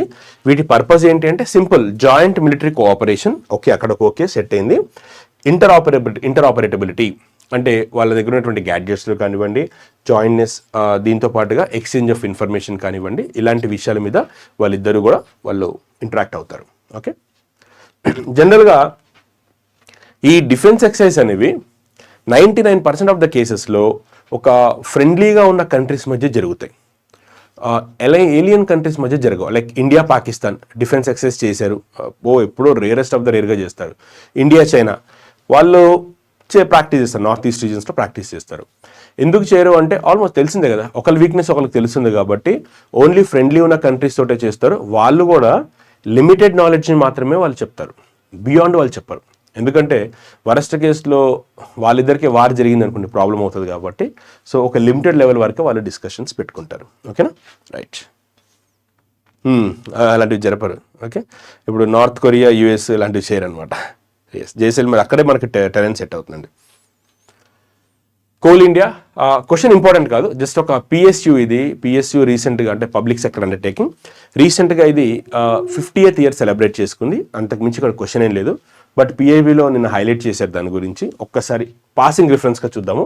99% question అడిగే అవకాశం అయితే లేదు, బట్ స్టిల్ మనం ఇగ్నోర్ చేయకూడదు. Coal India turns into 50th year. Coal ఇండియాని ఎస్టాబ్లిష్ చేసి మనకి 50 years కంప్లీట్ అయింది. సో అడిగేటువంటి ఛాన్స్ ఉండొచ్చు, రైట్. ఎప్పుడు దీన్ని ఎస్టాబ్లిష్ చేశారు అంటే 1st November 1975 మనకి దీన్ని కోల్ ఎక్స్ట్రాక్షన్ కోసం అని చెప్పేసి ఎక్స్క్లూజివ్ ఒక బాడీని ఏర్పాటు చేశారు. తర్వాత దీన్ని నేషనలైజ్ చేశారు. నేషనలైజ్ చేయడం అంటే ఏంటంటే జాతీయం చేయడం. మనకి ఇప్పుడు నేషనలైజేషన్కి ఆపోజిట్ ఏంటంటే ప్రైవేటైజేషన్. ఆల్రెడీ మీరు ఎకనామిక్స్లో చదివే ఉంటారు కదా, నేషనలైజేషన్ ఆఫ్ బ్యాంక్స్. 1969లో మనము 14 బ్యాంక్స్ని, తర్వాత 1980లో 6 బ్యాంక్స్ని నేషనలైజ్ చేసుకున్నాము. సో ఇదే విధంగా నేషనలైజేషన్కి ఆపోజిట్ ప్రైవేటైజేషన్. నేషనలైజేషన్ అంటే ఏంటి? ఇది ఒక ప్రైవేట్ బాడీ, దీన్ని గవర్నమెంట్ టేక్ ఓవర్ చేసింది, దీన్ని నేషనలైజేషన్ అంటాం. ఓకే, ఫర్ ఎగ్జాంపుల్ ప్రైవేటైజేషన్ అంటే ఏంటి? Air India is a government body, దీన్ని మనం టాటా గ్రూప్కి అమ్మేసాం. సో ప్రైవేటైజేషన్ అలా అనమాట. నేషనలైజేషన్కి ఆపోజిట్ ప్రైవేటైజేషన్. సో ఇప్పుడు మనకి కోల్ ఇండియా ఎనర్జీ సెక్యూరిటీని ప్రొటెక్ట్ చేయడంలో, ఇంప్రూవైజ్ చేయడంలో చాలా కీ రోల్ ప్లే చేస్తుంది. 1970s 89 million tons స్టార్ట్ అయినటువంటి ప్రొడక్షన్ మనకి 773.6 million tons అవుట్పుట్ దగ్గరికి రావడం జరిగింది by the end of 2023 or 24. ఓకేనా, ఇది మనకి అడిగితే ఈ క్వశ్చన్ అడగచ్చు, పిఐబిలో కవర్ అయింది కాబట్టి అడిగే ఛాన్స్ ఉంది. ఎందుకంటే మనకి coal is important for energy సెక్యూరిటీకి మనకి ఇంపార్టెంట్. అలాగే కోల్లో టైప్స్ తెలుసు కదా మనకి, ఆంథ్రసైట్, బిటుమినస్, లిగ్నైట్, పీట్. ఇది మనకి కోడ్ ఏం లేదు, డైరెక్ట్గా పెట్టుకోవచ్చు. ఏఎల్పిలో నుంచి బి యాడ్ చేయండి అంతే. Anthracite superior quality coal, carbon content ఎక్కువగా ఉంటుంది. దెన్ బిటుమినస్ ని మనకి ఇంకో పేరుతో పిలుస్తారు, గోండ్వానా కోల్ అని పిలుస్తారు. నెక్స్ట్ లిగ్నైట్ అనేది ఇన్ఫీరియర్ క్వాలిటీ. ఇండియాలో లిగ్నైట్ రిజర్వ్స్ ఎక్కువగా ఎక్కడున్నాయి మనకి అంటే తమిళనాడులో ఉన్నాయి. తమిళనాడులోని Neyveli is very important for this, Neyveli. Next వచ్చేసి మనకి పీట్ అనేది కంప్లీట్లీ మనకి ఒక 40% కార్బన్ కంటెంట్ ఉంటుంది, ఇన్ఫీరియర్ క్వాలిటీ. రైట్, ఇండియాలో ఫస్ట్ కోల్ మైన్ ఎక్కడ జరిగింది పాయింట్ చేయండి. What is the answer? ఇండియాలో ఫస్ట్ టైం మోడర్న్ ఇండియాలో కోల్ ని ఫస్ట్ టైం ఎక్స్ట్రాక్ట్ చేసినటువంటి మైనింగ్ చేసినటువంటి ప్లేస్ ఏది? 1867 అస్సాము దిగ్బోయ్, పెట్రోలియం అది కోల్ కాదు. Digboi is petroleum my dear. Yes, Assam కాదు, కోల్ అడుగుతున్నాను, not petroleum. Digboi is known for petroleum, దాన్ని పెట్రోలియం సిటీ అని అంటారు యాక్చువల్గా, దాన్ని petroleum capital of India. West Bengal is correct. What is the city? West Bengal, Raniganj. Yes correct. రాణిగంజ్లో ఫస్ట్ టైం మనకి మోడర్న్ ఇండియాలో బ్రిటిష్ వాళ్ళు ఫర్ ద ఫస్ట్ టైం రాణిగంజ్లో కోల్ని ఎక్స్ట్రాక్ట్ చేశారు. Answer is Raniganj. ఠీకే, రైట్. పెట్రోలియంకి వచ్చేసరికి yes, what use given is right, Digboi is the answer. Digboi actually Digboi అనే పేరు కూడా చాలా కామెడీగా వచ్చింది. దిగ్బోయ్ అనేది వాళ్ళు ఒక రైల్వే లైన్ వేస్తున్న టైంలో వాళ్ళు అక్కడ రైల్వే ట్రాక్ కోసం తవ్వినప్పుడు అక్కడి నుంచి పెట్రోలియం ఒక్కసారిగా స్పిల్ అయిందనమాట. వాళ్ళు అప్పుడు ఆ టైంలో అక్కడ ఆఫీసర్స్ పని వాళ్ళ మీద గట్టిగా అరిచారు, డిగ్ అనేసి. డిగ్ అంటే తవ్వరా అబ్బాయి, తవ్వు అని సరవడంతో ఆ డిగ్ బాయ్ కాస్త దిగ్బోయ్గా మారింది. ఇది దాని బ్యాక్గ్రౌండ్ అనమాట. So dig boy turns into Digboi. Okay, అది పేరు. సో అలా వాళ్ళకి ఆ ఫారెస్ట్ ఏరియాస్లో అక్కడ ఆయిల్ ఫస్ట్ టైం రావడంతో సీరియస్లీ ఓకే చెప్పాను కదా ఇంతకుముందు, అంటే గ్యాప్ వచ్చింది కదా, కొత్త వాళ్ళు కూడా ఉంటారు కదా అందుకనేసి. Right, fine. నెక్స్ట్ స్వచ్ఛతా పక్వాడా డ్రైవ్. ఇది కూడా అంత ఇంపార్టెంట్ ఏం కాదు, బట్ స్టిల్ మనకి పిఐబిలో కవర్ అయింది. దట్ టు రైల్వే ఆస్పిరెంట్స్కి అడిగే అవకాశం ఉంటుంది, ఎక్స్క్లూజివ్లీ ఫర్ ఆర్ఆర్బి ఆస్పిరెంట్స్. వాళ్ళకి రైల్వేస్కి సంబంధించినటువంటి ఎక్స్క్లూజివ్ ఏరియాస్లో క్వశ్చన్స్ అడిగే అవకాశం ఉంటుంది. సో వాళ్ళ కోసం ఇదనమాట. Right, so Indian railways undertakes massive cleanliness drive. జనరల్గా మనకి ఇండియన్ రైల్వేస్ అంటేనే చాలా అన్హైజీన్ అనేసి అక్కడ డిజీజెస్ స్ప్రెడ్ అవుతాయని ఒక ఒపీనియన్ ఉంటుంది. ఒపీనియన్ కదా, ఫ్యాక్ట్ కూడా అది. ఆ ఒపీనియన్ తీయడానికి గవర్నమెంట్ చాలా ఎఫర్ట్స్ పెడుతుంది, అన్ని డిపార్ట్మెంట్స్ కోఆర్డినేట్ చేసుకుంటున్నాయి. ఫర్ ఎగ్జాంపుల్ ఫుడ్ హైజీన్ కోసం అని చెప్పేసి ఈట్ రైట్ స్టేషన్ అనేటువంటిది ఒకటి తీసుకొచ్చారు. అలాగే రీమోడలింగ్ ఆఫ్ రైల్వే స్టేషన్స్, మనకి రైల్వే స్టేషన్స్ని ఆ పర్టికులర్ సిటీలో థీమ్ బేస్గా వాళ్ళు దాన్ని తయారు చేయడం జరుగుతుంది. ఫర్ ఎగ్జాంపుల్ మీరు తిరుపతికి వెళ్ళారనుకోండి, ఆ తిరుపతి మొత్తం కూడా స్వామివారికి సంబంధించినటువంటి థీమ్స్ తోటి వాళ్ళు అక్కడ దాన్ని డిజైన్ చేయడం జరుగుతుంది. అలాగే మనకి క్లీన్లీనెస్ కోసం అని చెప్పేసి వాళ్ళు వాటర్ తక్కువతోటి మనకి ఈ బ్యాక్టీరియాని యూస్ చేసి వాళ్ళు సాలిడ్ వేస్ట్ మేనేజ్మెంట్ ట్రీట్మెంట్ వాడుతున్నారు, ప్రాపర్ వాటర్ ఇవ్వడానికి ట్రై చేస్తున్నారు. సో ఇలాగ మనకి అలాగే అక్కడ ఎక్స్ప్లాయిటేషన్ ఆపడానికి హ్యూమన్ ట్రాఫికింగ్కి ఆర్పిఎఫ్ వాళ్ళు స్పెషల్గా ఫోర్సెస్ క్రియేట్ చేశారు. మళ్ళీ మనకి ఎంఆర్పీస్కి ఇవ్వడానికి అని చెప్పేసి అక్కడ విజిలెన్స్ డిపార్ట్మెంట్ స్ట్రెంథెన్ చేశారు. ఇలా వేరియస్ సెక్టర్స్ తోటి, వేరియస్ డిపార్ట్మెంట్స్ కోఆర్డినేషన్ తోటి రైల్వేని ఒక వండర్ఫుల్ ఆర్గనైజేషన్గా చేయడానికి సెంట్రల్ గవర్నమెంట్ చాలా కీన్గా ఉందన్నమాట. సో ఇప్పుడు ఇక్కడ రైల్వేస్ అంటే అన్హైజీన్గా ఉంటుందన్న ఒపీనియన్ని రిమూవ్ చేయడానికి వాళ్ళు ఇక్కడ స్వచ్ఛ భారత్ మిషన్లో భాగంగా వాళ్ళు ఒక క్లీన్లీనెస్ డ్రైవ్ని అనేది వాళ్ళు స్టార్ట్ చేయడం జరిగింది. దానికి సంబంధించినటువంటి ఇది. సో దీని థీమ్ ఏంటంటే స్వచ్ఛ రైల్ స్వచ్ఛ భారత్. ఇది థీమ్ ఇక్కడ మనకి. రైల్వే స్వచ్ఛతా పక్వాడా డ్రైవ్కి సంబంధించి థీమ్ ఏంటి అని అడగచ్చు. So answer is Swachh rail Swachh Bharat. During pakhwada period, అంటే ఇది పక్వాడా అంటే క్లీన్లీనెస్ దాంట్లో అనుకోండి. Indian railway units undertook day wise plan activities like plantation drive. ఈ డ్రైవ్లో భాగంగా వీళ్ళు క్లీన్లీనెస్తో పాటుగా మొక్కలు నాటే ప్రయత్నం చేస్తారు, మొక్కలు నాటడం జరుగుతుంది, ప్లాంటేషన్ డ్రైవ్. నెక్స్ట్ స్వచ్ఛ సంవాద్ ఇంట్రాక్షన్, స్వచ్ఛ రైల్ గాడి, రైల్ని క్లీన్గా ఉంచడానికి. అలాగే స్వచ్ఛ స్టేషన్, స్వచ్ఛ పరిసర్ అంటే ప్రెమిసెస్ అనమాట. పరిసర్ అంటే పరిసరాలు, premises. Next Swachh Aahar, food. Eat right movement చెప్పాను కదా ఇందాక మీకు, eat right station, eat right movement అనేసి, exactly.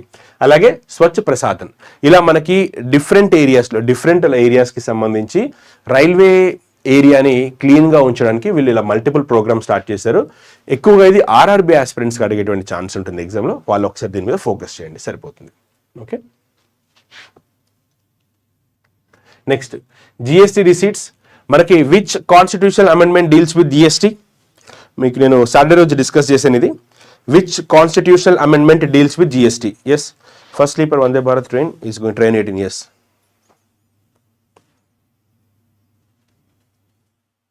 Which amendment? Yes, correct.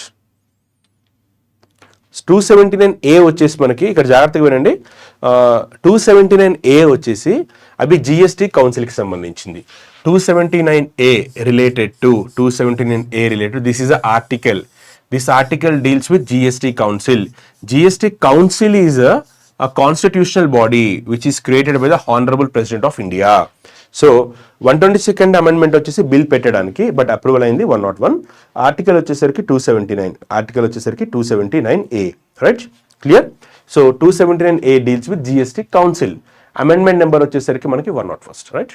So receipts అంటే మనకి వచ్చినటువంటి ఇన్కమ్. రిసీట్స్, ఎక్స్పెండిచర్ రెండు ఉంటాయి మనకి బిజినెస్లో లేదా బ్యాంకింగ్లో. Receipts what we receive, okay, expenditure what we spend, that's it. Now gross GST collections in October reached 1.87 lakh crore. Banking aspirants, for you this is very very important figure. October ante idi September collections anukondi manaki, September collections ivi, but in the month of October and fix avvandi parvaledu. Okay, in the month of October manaki GST collections ఎంత వచ్చాయి? మనకి 1.87 lakh crore వచ్చాయి. Now year on year increase అంటే ఏంటి? ఇక్కడ మనకి last year అక్టోబర్కి ఈ year అక్టోబర్కి compare చేసి చూస్తే చూడండి, ఇక్కడ సరే ఇక్కడ అక్టోబర్ ఉంది, మీరు సెప్టెంబర్ కలెక్షన్స్ అంటారు, దాని మీనింగ్ ఏంటి అని అడిగితే, ఇప్పుడు మనము నవంబర్లో ఉన్నాము, మీరు ఒక బిజినెస్ రన్ చేస్తున్నారు. మీరు సెప్టెంబర్లో మీరు సేల్ చేసినటువంటి గూడ్స్ అండ్ సర్వీసెస్ మీద మీరు అమౌంట్ కడతారు. ఆ అమౌంట్ మనకి ఎప్పుడు వస్తుంది? అక్టోబర్లో వస్తుంది. అంటే ఈ వాల్యూ సెప్టెంబర్లో మనం కన్జ్యూమ్ చేసినటువంటి గూడ్స్ మీద కట్టినటువంటి అమౌంట్ అనమాట. ఇది ఎప్పుడు కడుతున్నాము? అక్టోబర్లో కడుతున్నాం. అంటే ఈ రెవెన్యూ జనరేట్ అయినటువంటి గూడ్స్ని మనం కన్జ్యూమ్ చేసింది సెప్టెంబర్ మంత్లో. ఈ బిజినెస్ వాళ్ళందరూ ట్యాక్స్ కట్టినటువంటిది అక్టోబర్ మంత్లో. అక్టోబర్ మొత్తం మనకి ఫస్ట్ 30 మంత్ ఉంటుంది కదా, ఈ మంత్ అంతా కంపైల్ చేసి మనకి ఎంత అయింది అని వీళ్ళు అనౌన్స్ చేసింది నవంబర్లో. So announced in October, but it is purely based on the sales of September. అది ఇక్కడ క్లారిటీ అనమాట. బట్ మనకి మాత్రం అక్టోబర్ అని అడుగుతాడు, చూడండి, మీరు కొన్న వెంటనే జిఎస్టీ బిజినెస్ వాళ్ళు కట్టరు కదా, ఒక పీరియడ్లో కడతారు కదా టైం ఇచ్చేసి, అలా అనమాట. సో ఇప్పుడు చూడండి, gross GST collections in October reached 1.87 lakh crore, which is highest, second highest అని చెప్పొచ్చు ఓవరాల్గా 2017 నుంచి. ఇక్కడ marking 8.9% increase in the year on year. Banking ఆస్పిరెంట్స్కి రీసెంట్గా ఇప్పుడు నవంబర్ డిసెంబర్లో జరగబోయేటువంటి ఎగ్జామ్స్లో మోస్ట్ ఎక్స్పెక్టెడ్ క్వశ్చన్ ఇది. ఇక్కడ ఇయర్ ఆన్ ఇయర్ అంటే మీనింగ్ ఏంటంటే 2023 అక్టోబర్లో ఎంత తీసుకున్నారు, 24లో ఎంత తీసుకున్నారు. సో ఇయర్ ఆన్ ఇయర్ అంటే లాస్ట్ ఇయర్ అక్టోబర్కి ఈ ఇయర్ అక్టోబర్కి కంపేర్ చేస్తారు. కంపేర్ చేసినప్పుడు మనకి ఎంత అమౌంట్ రైజ్ అయింది, ఇక్కడ ఎంత పర్సెంటేజ్ రైజ్ అయింది? 8.9% అనేది ఇక్కడ మనకి రైజ్ అయింది, అంటే పెరిగింది, జిఎస్టీ కలెక్షన్స్ పెరుగుతున్నాయి. Now represents second highest level. GST మనకి ఎప్పుడు నుంచి ఇంప్లిమెంట్ చేస్తున్నాం మనం జిఎస్టీని? మనకి ఫస్ట్ 1950s 54లో ఫ్రాన్స్ దీన్ని తీసుకొచ్చింది. తర్వాత మనకి ఇండియన్ గవర్నమెంట్ 97 నుంచి వేరియస్ కమిటీస్ వేసి అల్టిమేట్గా మనకి రీసెంట్గా July 1, 2017 నుంచి జిఎస్టీ మనకి ఇంప్లిమెంట్ అవుతుంది ఇండియాలో. సో July 1, 2017 నుంచి కనుక చూసుకుంటే ఈ October month collections all time second highest. మరి ఫస్ట్ హైయెస్ట్ ఎప్పుడు వచ్చింది? ఫస్ట్ హైయెస్ట్ కనుక చూసుకుంటే మనకి 2.19, మనకి 2024 ఏప్రిల్లో 2.1 lakh crore highest GST collections. April 2024లో 2.1 lakh crore మనకి కలెక్ట్ అయింది. ఆ ఫిగర్ తర్వాత సెకండ్ హైయెస్ట్ ఫిగర్ మనకి 1.87 lakh crore ఇన్ అక్టోబర్. ఈ రెండింటిని మీరు చాలా క్లియర్గా మెయింటైన్ చేసుకోండి బుక్స్లో. 100% ఇది బ్యాంకింగ్ ఆస్పిరెంట్స్కి అడిగే ఛాన్స్ ఉంటుంది, ఎందుకంటే స్టాటిస్టిక్స్ కదా, స్కోప్ ఎక్కువ ఉంది అడగడానికి. నెక్స్ట్ జిఎస్టీ కలెక్షన్స్ కనుక బ్రేక్ డౌన్ చేస్తే జిఎస్టీలో ఏంటి, ఇక్కడ మనకి central GST, state GST, integrated GST. Almost economy చదువుతున్న వాళ్ళకందరికీ మనకి ఇది ఐడియా ఉంది. Yes right. So you people are aware what you mean by CGST, that is collected by the central exclusively. State GST, yes states. Integrated both, ఇవి మనకున్నాయి. Apart from this we also have a cess. So ఇక్కడ చూడండి, in economics we have 2 different concepts, tax and cess. ఎందుకు వచ్చింది sir cess ఇక్కడ మనకి? ఇది reason. Now tax అంటే ఏంటంటే both are collected by the government. Taxes are collected by the government, of course central government, and cess is also collected by the central government. Tax revenue will be used for any purpose. Tax revenue manamu A purpose కైనా వాడచ్చు. However, cess revenue is exclusively used for particular purpose. Cess revenue మనం కేవలం particular purpose కి మాత్రమే వాడతాము. Sir example చెప్పండి. Economics మనకి direct గా చెప్తే సరిపోదు. ఎకనామిక్స్ కి మనకి ఒక ప్రాక్టికల్ ఎగ్జాంపుల్ చెప్పాలి. ఫర్ ఎగ్జాంపుల్ ఇక్కడ మనకి yes tax on tax, yes very good. For example చూడండి, మనకి నేను ఒక 10,000 రూపీస్ గవర్నమెంట్ కి ట్యాక్స్ కట్టాను due to my income and all other things. Now this 10,000 rupees Indian government can spend this 10,000 rupees anywhere. They may spend this on defense, they may spend this on science and technology, anywhere, right? Now, on this 10,000, government is collecting 0.1% of education cess. So, whatever be the amount. Vachinatvanti amount ni kevalam education ki matrame kharchu pettali. If the cess is related to education cess, that revenue must spent only for education purpose, not for any other purpose. అందుకే చూడండి, tax any purpose దేనికైనా ఖర్చు పెట్టచ్చు. But when it comes to cess, exclusively for that particular purpose. Education cess only for education. Swachh Bharat cess, yes దాని గురించి. Krishi Kalyan cess, when Arun Jaitley was the honourable Arun Jaitley was the finance minister of the country, he introduced Krishi Kalyan cess for the welfare of farmers. That particular amount must spend only for farmer welfare, not for any other purpose. Okay, so in short, remember, tax government may spend anywhere on any item, but when it comes to cess, particular item, particular sector. So idi ikkada meaning anamata. Cess collections ento vachayi 12,550. See the breakdown here, just see the breakdown and then go ahead. ठीक है. Tariff rate అనేది ఏంటంటే మనకి డబ్ల్యూటీఓకి సంబంధించి వచ్చేది అనమాట. WTO వచ్చేది tariff rates differ from countries to countries ఉంటాయి. Okay, yes. క్యాన్సర్ డ్రగ్స్ తగ్గించింది. మెడిసిన్స్ మీద తగ్గిస్తారండి ఎప్పుడు కూడా. Religious travel, right. Next very important, మనకిప్పుడు నవంబర్ 2024లో మనము 2024లో ఓవరాల్గా 2 COPsని చూస్తాము. 2 COPs. ఒకటి వచ్చేసి మనకి కాన్ఫరెన్స్ ఆఫ్ పార్టీస్ 16, ఇంకొకటి వచ్చేసి conference of parties 29. Don't confuse, రెండు వేరువేరివి. సిఓపి 16 అనేది this is purely based on biodiversity. This related to biodiversity. ఇది ఏ కంట్రీలో జరగబోతోంది అంటే కొలంబియాలో జరగబోతోంది. COP 29 అనేది మనకి లాస్ట్ ఇయర్ గుర్తుందా, మనము దుబాయ్లో జరిగిందని చదువుకున్నాం లాస్ట్ ఇయర్ అంతా కూడా. COP 29 వచ్చేసరికి ఇది క్లైమేట్ చేంజ్కి సంబంధించింది. ఇది మనకి ఈ ఇయర్ అజర్బైజాన్లో జరుగుతుంది. అజర్బైజాన్లోని బాకు అనేటువంటి సిటీలో జరుగుతుంది. So COP 29 is different. COP 29 is based on climate change. COP 16 is based on biodiversity. So please be clear with these 2 COPs. Both ఈ రెండు కాన్ఫరెన్స్ కూడా మనకి ఈ ఇయర్ జరగబోతున్నాయి. One is in November, one is in December. So this is in November, this is in December. So COP 29 is related to climate change. COP 16 is related to biodiversity. Please be careful with these 2. Don't confuse. Okay, Colombia, yes, right. Now, what is the summary of this article? నిన్న మనకి హిందూలో Saturday రోజు వచ్చినటువంటి దాంట్లో India biodiversity కన్జర్వేషన్కి ఎంత మొత్తం కేటాయిస్తుంది అని చెప్పి అఫీషియల్గా అనౌన్స్ చేశారు.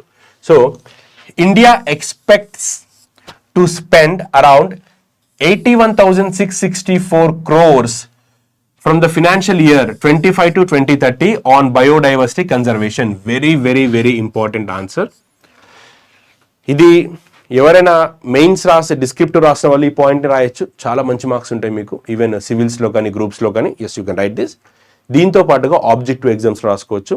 ఇంటర్వ్యూలో కూడా బయోడైవర్సిటీ కన్జర్వేషన్ గురించి ఏమైనా మెజర్స్ ఉన్నాయంటే మీరు ఈ పాయింట్ వాడచ్చు. Very important. ఏంటి సార్ దీని మీనింగ్ అంటే, బయోడైవర్సిటీకి ఇండియన్ గవర్నమెంట్ ఎంత ప్రియారిటీ ఇస్తుందో చెప్పేటువంటి పాయింట్ ఇది. ఆల్రెడీ ఎన్విరాన్మెంటల్ ప్రొటెక్షన్కి బయోడైవర్సిటీకి మనము చాలా ఎఫర్ట్స్ తీసుకుంటాము.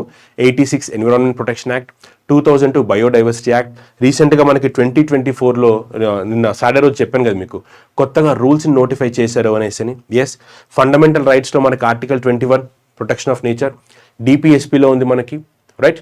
ఫండమెంటల్ డ్యూటీలో 51లో మనకి మెన్షన్ చేశారు environmental protection. So legal backup ఉంది, కాన్స్టిట్యూషనల్ బ్యాకప్ కూడా మనకు ఉంది. బయోడైవర్సిటీని ప్రొటెక్ట్ చేయడానికి ఇండియన్ గవర్నమెంట్ 2025 ఫినాన్షియల్ ఇయర్ నుంచి 2030కి ఈ 5 ఇయర్స్ పాటు 81,664 crores అమౌంట్ని కేటాయించింది, which is a huge amount just to protect nature. So అది మనకి చాలా చాలా ఇంపార్టెంట్. ఇది ఎప్పుడు చెప్తున్నారంటే, ఇందాక నేను మీకు COP 16 అని చెప్పాను కదా, ఇప్పుడు మనకి కొలంబియాలో జరగబోతుందని, ఆ మీటింగ్లో వాళ్ళు ఇది డిస్కస్ చేయబోతున్నారు. అఫీషియల్గా మనకి గవర్నమెంట్ ఆఫ్ ఇండియా రిలీజ్ చేసినటువంటి ఇన్ఫర్మేషన్ ఇది. Okay, COP means conference of parties, right. Right. So between 18 to 22 India spent, already ఖర్చు పెట్టింది. ఎంత ఖర్చు పెట్టాము మనము? 32,000 crore, 32,207 crore ఖర్చు పెట్టేసాము. But now this 5-year target has been increased to 81,664 crores. Next, the higher financing requirements would require funds from sources beyond routine government expenditure. అంటే ఇంత మొత్తం మరి ఎక్కడి నుంచి తీసుకురాగలుగుతాం సార్ మనము అని అడిగితే, గవర్నమెంటే ఇవ్వదు, వేరే సోర్సెస్ని చూడండి, beyond routine government expenditure, government కాకుండా వేరే ఎక్స్పెండిచర్ నుంచి కూడా తీసుకొచ్చే ఆలోచనలో ఉన్నాము. నౌ ఇప్పుడు కనెక్టింగ్ ద డాట్స్ అంటే ఏంటంటే, మనకున్నటువంటి నాలెడ్జ్ని ఇప్పుడు ఇక్కడ అప్లై చేయండి. బియాండ్ రొటీన్ గవర్నమెంట్ ఎక్స్పెండిచర్ అంటే ఏంటి? మేబీ వీళ్ళు బయోడైవర్సిటీ సెస్ అనేది ఇప్పుడు ఇంట్రడ్యూస్ చేయొచ్చు. ఇండియన్ గవర్నమెంట్ ఇంకా చేయలేదు, చేయబోతారు, ఖచ్చితంగా చేస్తారు. బయోడైవర్సిటీ అనేది పెట్టి ఎన్విరాన్మెంట్ రిలేటెడ్ కానీ, లేదా ఇప్పుడు మీరు కొత్తగా ఒక కార్ కొన్నారు, పెట్రోల్ కార్ కొన్నారు, డీజిల్ కార్ కొన్నారు, అదర్ దెన్ ఎలక్ట్రిక్ ఫ్యూల్, ఆ కార్ కొన్నప్పుడు మేబీ వాళ్ళు దాని మీద ఒక 0.3% 0.5% బయోడైవర్సిటీ సెస్ అని పెట్టచ్చు. ఎందుకు? మీ ఫాజిల్ ఫ్యూల్ వల్ల ఇది అవుతుంది కాబట్టి. ఎలక్ట్రానిక్ వెహికల్స్ పెట్టకపోవచ్చు. అర్థమైంది కదా ఇక్కడ మీకు? సో పంచామృత టార్గెట్. సో ఇక్కడ మనము నాలెడ్జ్ని అప్లికేషన్ బేస్గా ఆలోచించండి. వీళ్ళు ఇక్కడ ఏం చెప్తున్నారు? బియాండ్ రొటీన్ గవర్నమెంట్ ఎక్స్పెండిచర్, రొటీన్గా పెట్టే ఖర్చు కాకుండా మేము వేరే సోర్సెస్ నుంచి చూస్తాము. వేరే సోర్సెస్ నుంచి చూస్తామంటే మినిస్టర్స్ వాళ్ళ పాకెట్ నుంచి పెట్టరు, అల్టిమేట్గా మన మీదకే వస్తుంది అది. సో ఇప్పుడు మీరు ఏదైనా బ్యాంక్స్ సోలార్ కాదు, ఫాజిల్ ఫ్యూల్ బేస్ వాటికి లోన్స్ ఇస్తున్నారు అనుకోండి, ఆ లోన్ మీద మనకి సెస్ కలెక్ట్ చేస్తారు. ఓకేనా? సో ఇప్పుడు ఏదైనా ఒక ఫాజిల్ ఫ్యూల్ కానీ, లేదా డిఫారెస్టేషన్ యాక్టివిటీ జరుగుతుంది అనుకోండి, దాని మీద వాళ్ళు ఈ బయోడైవర్సిటీ సెస్ అని ఇస్తారు. సో ఇలాగా బయోడైవర్సిటీ సెస్ అనేది వేసే అవకాశం ఉంటుంది. అందుకే అంటే వేస్తారా ఖచ్చితంగా అని అంటే వేస్తారని కాదు, 100% స్కోప్ ఉంది. ఎందుకని? ఇక్కడ దీంట్లో రాస్తున్నారు చూడండి, మనకి ఇంత డబ్బు మీట్ అవ్వాలి, మనం ఇంత డబ్బు మీట్ అవ్వాలంటే ఓవర్ నైట్లో మీట్ అయ్యేది కాదు, చిన్న అమౌంట్ కాదు అది. గవర్నమెంట్ ఏం చేస్తుంది? దీనికి require funds, what are the other alternatives వాళ్ళు చూస్తుంది. The country stated in the updated submission. ఇది అవసరం లేదు మనకి. COP 16 ఎక్కడ జరగబోతోంది? కొలంబియాలో జరగబోతోంది. దీంతో పాటుగా మనకి న్యూస్లో ఇంకొక ప్రోటోకాల్ ఉంది. ఆ ప్రోటోకాల్ పేరు Kunming Montreal global biodiversity protocol, refers to biodiversity goals. Biodiversity goals అంటే ఏంటంటే, మనకి యానిమల్ ప్రొటెక్షన్ కానివ్వండి, లేదంటే ఫారెస్ట్ ప్రొటెక్షన్ కానివ్వండి, ఇలాంటి వాటికి సంబంధించినటువంటి కొన్ని గోల్స్ ఉంటాయి. ఈ ప్రోటోకాల్ దేనికి సంబంధించింది అని అడుగుతారు, ఎందుకంటే నిన్న హిందూలో కూడా ఇది మెన్షన్ చేశారు. సో షార్ట్గా మనకి ఇది కూడా అడుగుతారు. The Kunming Montreal global protocol is related to biodiversity. అది గుర్తుపెట్టుకొని చాలు. ఓకేనా? కరెంట్ అఫైర్స్ బెటర్ 1 year అయితే పెట్టండి, 1 year అయితే ప్రిపేర్ అయ్యి ఉండండి. Okay, clear? Next, Partha Pratim Sen Gupta, రీసెంట్గా బ్యాంకింగ్ ఆస్పిరెంట్స్, వెరీ ఇంపార్టెంట్ అమ్మా మీకు ఇది. బంధన్ బ్యాంక్, మనకి కోల్కతాలో బేస్ అయినటువంటి బంధన్ బ్యాంక్కి రీసెంట్గా పార్థా ప్రతిమ్ సేన్ గుప్తాని MD అండ్ CEOగా అపాయింట్ చేయడం జరిగింది ఫ్రమ్ 1st November నుంచి. సో రతన్ కుమార్ కేష్, దీంతో పాటుగా సెకండ్ అపాయింట్మెంట్ చూడండి, Ratan Kumar Kesh executive director and chief operating ఆఫీసర్గా కూడా ఆయన అపాయింట్ చేశారు. సో ఇద్దరు పర్సనాలిటీస్ ఉన్నారు. ఒకరు Partha Pratim Sen Gupta, CEO and managing director of Bandhan bank, followed by Ratan Kumar Kesh. తర్వాత ఆయన పరిస్థితి ఏంటి, ఆయన పొజిషన్ ఏంటి అని అంటే ఎగ్జిక్యూటివ్ డైరెక్టర్గా ఆయన అపాయింట్ చేయడం జరిగింది. బంధన్ బ్యాంక్ కనుక చూసుకుంటే ట్యాగ్ లైన్ ఏంటి? ఆప్కా బలా సబ్కీ భలా. ఓకే, ఇది కొంచెం ఫిలాసఫికల్ బేస్లో ఉన్నట్టుంది. ఓకేనా? ఆప్కీ బలా సబ్కా బలా, సబ్కా సాత్ సబ్కా వికాస్ లాంటిది అంతే. నెక్స్ట్ ఇంకొక అపాయింట్మెంట్, MCX అనేది మనకి మల్టీ కమోడిటీ ఎక్స్చేంజ్, దానికి ప్రవీణ రాయ్ గారిని CEO అండ్ MDగా అపాయింట్ చేయడం జరిగింది. సో 5 year టెన్యూర్ ఉంటుంది వీళ్ళకి. ఈవిడ ఎవరి ప్లేస్లో వచ్చారు అని అంటే పిఎస్ రెడ్డి గారి ప్లేస్లో వచ్చారు. పిఎస్ రెడ్డి గారు టెన్యూర్ కంప్లీట్ అయింది 5 year టర్మ్. సో ఆయన ప్లేస్లోకి ప్రవీణ రాయ్ గారిని తీసుకోవడం జరిగింది. సో ఎంసీఎక్స్ అనేది ఏంటంటే డెరివేటివ్స్కి సంబంధించినట్టు ఎక్స్చేంజ్ అక్కడ జరుగుతూ ఉంటుంది. సో అక్కడ వాటిని మానిటర్ చేయడానికి ఈవిడని అపాయింట్ చేయడం జరిగింది. ఎస్, సెబీ కాదు, అంతకుముందు ఆవిడ ఎన్పిసిఏలో పనిచేశారు, అది కూడా ఇక్కడ మెన్షన్ చేశాను చూడండి. నేషనల్ పేమెంట్ కార్పొరేషన్ ఆఫ్ ఇండియాకి ఆవిడ సిఈఓగా పనిచేయడం జరిగింది. సో అక్కడి నుంచి ఈవిడని పిక్ చేశారు. Right, next doctor Jacqueline d'Arros Hughes. మనకి టీఎస్పీఎస్సీ గ్రూప్ 2లో అడిగేటువంటి ఛాన్స్ ఉన్నటువంటి క్వశ్చన్ ఇది. హైదరాబాద్లో ఇక్రిసాట్ అనేటువంటి ఒక ఆర్గనైజేషన్ ఉంది. ఆర్గనైజేషన్లో డాక్టర్ జాక్విలిన్ గారు అక్కడ డైరెక్టర్గా పనిచేస్తున్నారు, ఇక్రిసాట్ డైరెక్టర్గా పనిచేస్తున్నారు. ఈవిన్ని రీసెంట్గా ఇక్రిసాట్ నుంచి వరల్డ్ ఫుడ్ ఆర్గనైజేషన్ సంబంధించినటువంటి ఒక ప్రోగ్రాంలో డైరెక్టర్గా ఆవిడని అపాయింట్ చేయడం జరిగింది. సో WAFకి సెక్రటరీ జనరల్గా ఆవిడని అపాయింట్ చేశారు. ఆవిడ ఇక్కడ హైదరాబాద్లోని ఇక్రిసాట్ నుంచి మూవ్ అవుతున్నారు కాబట్టి గ్రూప్స్ వాళ్ళకి ఇంపార్టెంట్, ఇంటర్నేషనల్ కాబట్టి ఫర్ రిమైనింగ్ ఆల్ ఎగ్జామ్స్ అందరికీ కూడా ఇంపార్టెంట్. సో చూడండి, ICRISAT director general doctor Jacqueline appointed as a World Agriculture Forum Secretary General. World Agriculture Forum Secretary General. So ఈ secretary general world agriculture forum అనేటువంటి ఒక ఆర్గనైజేషన్కి, sub ఆర్గనైజేషన్కి ఈవిడ్ని secretary జనరల్గా అపాయింట్ చేయడం జరిగింది, which is very very important. Right, okay.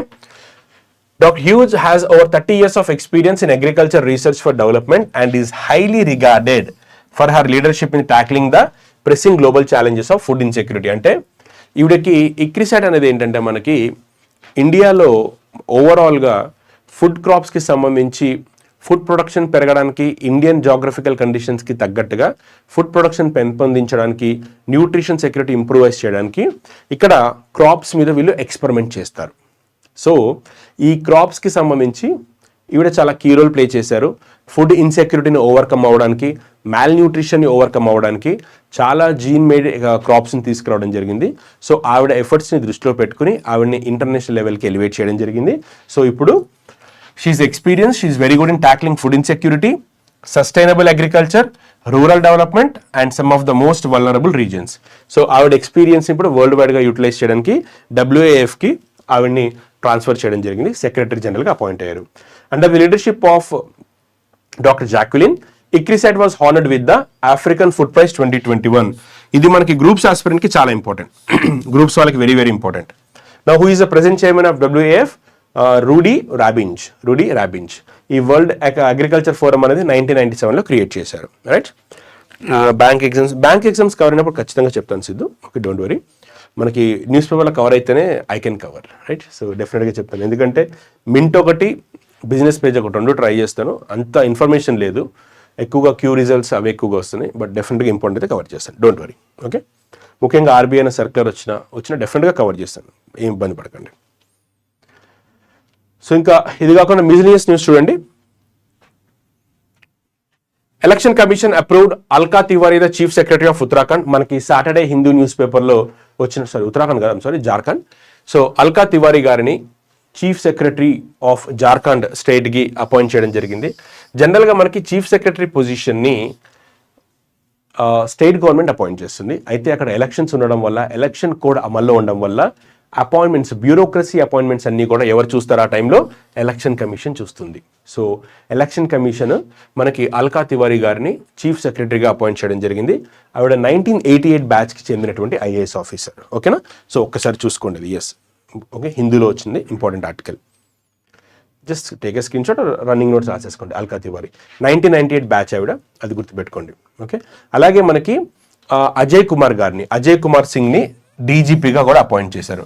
Ajay Kumar Singh has been appointed as a DGP. Right, ya. Next, noted fashion designer Rohit Bal passed away. మనకి ఆయన ఫ్యాషన్ డిజైనర్, లాక్మీ ఫ్యాషన్లో దీంట్లో ఆయన పార్టిసిపేట్ చేయడం జరిగింది. లాక్మీ దీంట్లో కీ రోల్ ప్లే చేశారు. ఆయన ఒక ఫ్యాషన్ డిజైనర్, ఆయన రీసెంట్గా చనిపోయారు, ఇది కూడా గుర్తుపెట్టుకోండి. Rohit ball who recently passed away was associated with which of the following fields అని అడుగుతారు. He belongs to fashion designing. So దానికంటే ముందైనా లాక్మీ దీంట్లో చేశారు. లాక్మీ అనేది ఏంటంటే మనకి అది టాటా గ్రూప్కి సంబంధించినటువంటి ఒక famous fashion brand in India. మనకి ఇండియాలో లక్ష్మీ మనం ఒక ఉమెన్ని మనం కంపేర్ చేసినప్పుడు లక్ష్మీదేవిలా ఉన్నావు అని మనం కంపేర్ చేస్తాము. సో ఆ లక్ష్మి అనే పేరు నుంచి లాక్మీ అనే పేరు తీసుకున్నారు. కాస్మెటిక్స్లో అమ్మాయిలు వాడతారు కానీ మనకి దీని గురించి పూర్తిగా తెలియదు. బట్ లాక్మీ అనే పేరు లక్ష్మి అనే పేరు నుంచి వచ్చింది. This is related to Tata group. Tata గ్రూప్కి సంబంధించిందే. ఓకేనా? So right, clear. సో ఎప్పుడైనా మీరు ఎవరికైనా కాస్మెటిక్స్ అలా గమనించినప్పుడు ఇది చెప్పండి, ఇంప్రెస్ అవుతారు. Right, okay. Next Ravindra Jadeja. మనకి టెస్ట్ క్రికెట్లో ఇండియా తరఫున హైయెస్ట్ వికెట్స్ తీసుకున్నటువంటి 5th బౌలర్గా రవీంద్ర జడేజా రికార్డ్ క్రియేట్ చేశారు. మనకి ఫస్ట్ ఇక్కడ మనకి అనిల్ కుంబ్లే ఉన్నారు, ఆయన తర్వాత అశ్విన్ ఉన్నారు, రవిచంద్రన్ అశ్విన్ ఉన్నారు. Then we have Kapil Dev, then Harbhajan Singh, then Ravindra Jadeja. 5th Indian bowler, not world wide, 5th Indian బౌలర్గా మనకి ఇక్కడ రికార్డ్ క్రియేట్ చేశారు రవీంద్ర జడేజా. రైట్, రీసెంట్గా ఆయన ఐ థింక్ న్యూజిలాండ్తో సిరీస్ ఆడుతున్నట్టున్నారు. న్యూజిలాండ్తో సిరీస్ ఆడుతున్నారు. ముంబైలోని వాంఖడే స్టేడియంలో ఆ ఫీట్ అయినా అచీవ్ చేశారు. నెక్స్ట్ మాంచెస్టర్ యునైటెడ్కి స్పోర్ట్స్కి సంబంధించింది మైన్యూట్ విషయంలో కూడా స్పోర్ట్స్ క్వశ్చన్స్ అడిగే ఛాన్స్ ఉంది. మాంచెస్టర్ యునైటెడ్ అనేది ఒక ఫేమస్ ఫుట్బాల్ క్లబ్. అది ఎలాగైతే మన క్రికెట్ ఐపీఎల్లో సన్ రైజర్స్, డెక్కన్ చార్జర్స్, అదే సన్ రైజర్స్ హైదరాబాద్, లేదంటే మనకి కోల్కతా నైట్ రైడర్స్ ఉంటుందో, ఫుట్బాల్కి సంబంధించి మాంచెస్టర్ యునైటెడ్ కూడా ఒక టీం, అది ఫుట్బాల్ టీం. దాని కోచ్గా రీసెంట్గా మనకి అమోరిమ్ అపాయింట్ అయ్యారు, రూబిన్ అమోరిమ్. ఈయన పేరు రూబిన్ అమోరిమ్. హిందూ స్పోర్ట్స్ కాలంలో వచ్చినటువంటి న్యూస్ ఐటమ్ ఇది. రూబిన్ అమోరిమ్, జస్ట్ పేరు గుర్తుపెట్టుకోండి అమ్మా, డెప్త్ ఏం అడగడు. రైట్, సో పేరు, ఫుట్బాల్ క్లబ్ గుర్తుపెట్టుకోండి. ఎక్కువగా బ్యాంకింగ్లో లేదా SSC/RRBలో ఇలాంటి మైన్యూట్ లైన్స్ వాళ్ళు పిక్ చేస్తారు. అందరూ చూసే వాళ్ళు పిక్ చేయరు, మైన్యూట్ లైన్స్ వాళ్ళు పిక్ చేస్తారు, దొరుకుతారు అక్కడ, అది చూసుకోండి. Okay, yeah, Sachin statue Wankhede స్టేడియంలో చేశారు. Yes, it's Wankhede. Yeah, Wriddhiman Saha cricketer. Right, Wriddhiman Saha I think Calcutta అనుకుంటా, వెస్ట్ బెంగాల్ ఆయన. Right, next concept of the డేలో Bharat stage emission. Bharat stage emission తీసుకోవడానికి రెండు రీజన్స్ ఉన్నాయి. ఒకటి, నేను ఆల్రెడీ APPSC Group 2కి సంబంధించి మెయిన్స్ ఎలా అప్రోచ్ అవ్వాలి, సిలబస్ ఎలా ఉంటుంది ఏంటి అన్న దాని మీద నేను సాటర్డే రోజు ఒక వీడియో చేసి పెట్టాను. ఎవరైతే మీలో APPSC Group 2 రాస్తున్నారో మీరు ఖచ్చితంగా వీడియో ఒకసారి చూడండి. సిలబస్ స్పెసిఫిక్ ఎలా చదవాలి, ఏ సబ్జెక్ట్ మీద క్వశ్చన్, ఏ టాపిక్ మీద క్వశ్చన్స్ అడుగుతారని చాలా క్లియర్గా చేసి పెట్టాను. సో ఇప్పుడు మనకి నెక్స్ట్ జనవరిలో ఇంపార్టెంట్ ఎగ్జామ్ Group 2 ఉంది. ఎప్పటిలాగా మనకి SBI బ్యాంకింగ్ కూడా ఉంటుంది. వాళ్ళకి APPSC Group 2 వాళ్ళకి భారత్ స్టేజ్ నార్మ్స్ అనేది, ఎమిషన్స్ అనేది క్లియర్గా సిలబస్లో మెన్షన్ చేశారు. సో సిలబస్లో దాని గురించి ఉంది కాబట్టి షార్ట్గా దాని మీద క్వశ్చన్ మనకి పడుతుంది. దాంతోపాటుగా ఎలక్ట్రిక్ వెహికల్స్ ఇవి రావడంతో బ్యాంకింగ్ SSC వాళ్ళకు కూడా దీని మీద క్వశ్చన్స్ అడుగుతారు. సో ఒక్కసారి ఇది ఒకసారి చూడండి. ఫస్ట్ స్టాండర్డ్ BS అనేది ఏంటంటే మనకి భారత్ స్టేజ్ నార్మ్స్. మనకి యూరోపియన్ గవర్నమెంట్ యూరో నార్మ్స్ అనేది, యూరో స్టేజ్ అనేది ఒకటి ఉంటుంది. ఇంజన్ పొల్యూషన్ని బట్టి, ఇంజన్ రిలీజ్ చేసే పొల్యూషన్ బట్టి ఈ స్టేజెస్ అని ఉంటాయి. జనరల్గా మనము ఎన్విరాన్మెంట్ చదువుతున్నప్పుడు వెహికల్ పొల్యూషన్ నుంచి మనకి ఏమేమి రిలీజ్ అవుతాయని చదివితే sulphur oxides, carbon oxides and nitrogen oxides అని చూస్తాం. ఎక్కువగా సల్ఫర్ ఆక్సైడ్స్ ఎక్కువగా మనం చూస్తాం ఎమిషన్స్ నుంచి. ఇలా మనకి ఆ ఇంజన్ ఫస్ట్ స్టేజ్, సెకండ్ స్టేజ్లో ఏంటంటే excess of sulphur oxides release చేస్తూ ఉంటుంది. సో ఆ సల్ఫర్ ఆక్సైడ్స్ని తగ్గించడానికి టెక్నాలజీస్ వాడుతూ స్టేజ్ 1, స్టేజ్ 2, స్టేజ్ 3 అలాంటి స్టేజెస్ని మనం డెవలప్ చేసుకుంటూ వస్తున్నాం. అలా యూరోపియన్ గవర్నమెంట్ డెవలప్ చేస్తున్నటువంటి స్టాండర్డ్స్ మీదనే మనం కూడా ఇది మనం లాంచ్ చేస్తున్నాము. సో లాంచ్ చేసాము ఆల్రెడీ. సో ఇప్పుడు ఇక్కడ మనకి భారత్ స్టేజ్ 4 నుంచి భారత్ స్టేజ్ 6కి డైరెక్ట్గా జంప్ అయ్యాము. ఓకే, 4+6 మనము 5th స్టేజ్లోకి రాలేదు. ఎందుకంటే సుప్రీంకోర్టు జడ్జిమెంట్ బేస్ చేసుకుని 4th స్టేజ్ నుంచి డైరెక్ట్గా మనము 6th స్టేజ్లోకి రావడం జరిగింది. సో దాని గురించి మనకి ఇది ఇంపార్టెంట్, ఒక్కసారి జాగ్రత్తగా వినండి. సో ఎక్స్క్లూజివ్లీ గ్రూప్స్ వాళ్ళకి, but also important for bankers, ఎందుకంటే బ్యాంకింగ్లో మనకి ఎన్విరాన్మెంట్ మీద కూడా క్వశ్చన్స్ పడుతున్నాయి అనమాట. ఠీకే, so first, what is the purpose of these emissions? To regulate the output of air pollutants from the internal combustion engine. Air pollutant ని తగ్గించడం కోసం అనేసి ఈ స్టేజెస్ ని గవర్నమెంట్ ఆఫ్ ఇండియా అడాప్ట్ చేసుకుంది. ఒక్క నిమిషం, బ్యాంకింగ్ వాళ్ళు లైవ్ ఫాలో అయితే సరిపోతుందండి. లైవ్ ఫాలో అయితే సరిపోతుంది. మీరు ఇంకేమైనా యాడ్-ఆన్స్ అంటే యాడ్-ఆన్ చేసుకోవచ్చు, సరిపోతుంది. మాక్సిమం నేను కవర్ అయితే చేస్తున్నాను. ఓకేనా.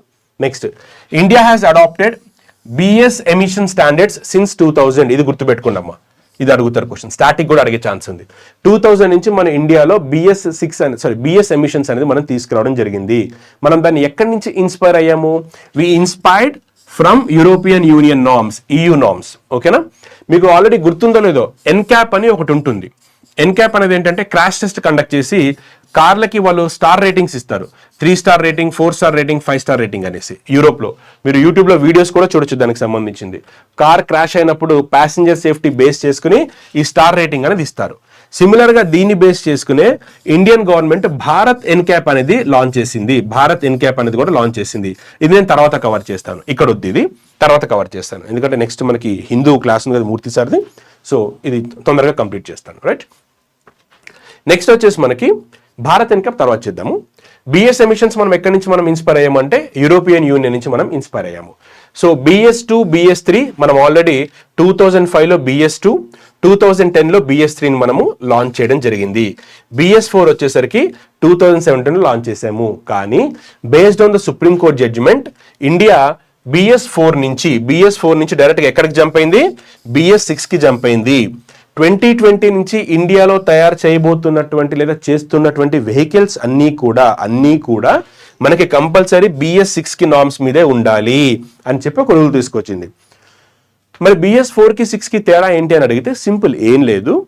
ఒక ఇంజన్లో సల్ఫర్ ఆక్సైడ్స్ తక్కువగా ఎమిట్ అవుతూ ఉంటాయి. దానివల్ల ఎన్విరాన్మెంట్ మీద ఇంపాక్ట్ అనేది తగ్గుతుంది. Purely based on technology, then less amount of sulphur oxides, అంతే, అంతకుమించి ఏం లేదు ఇక్కడ. సో ఇక్కడ చూడండి, ఈ BS6 అనేది ఏ వెహికల్స్కి అప్లై అవుతుంది?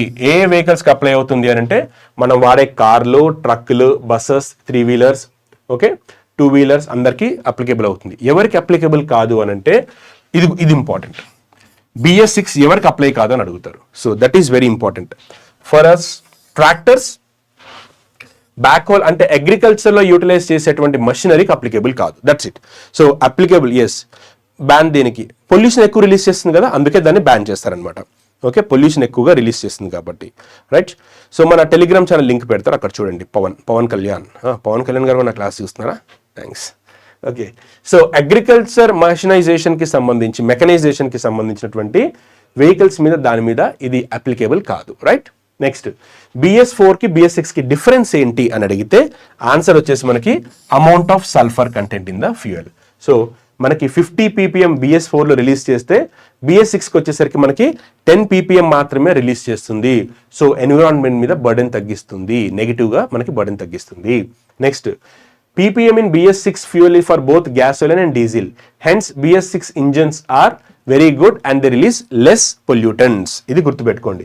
సో భారత్ ఎమిషన్స్ అనేది APPSC Group 2 మెయిన్ సిలబస్లో స్పెసిఫిక్గా మెన్షన్ చేశారు. మోర్ ఓవర్ ఇది న్యూస్లో కూడా ఉంది. సో వాళ్ళకి ఇంపార్టెంట్, ఇది మిగతా ఎగ్జామ్స్ కూడా ఇంపార్టెంట్.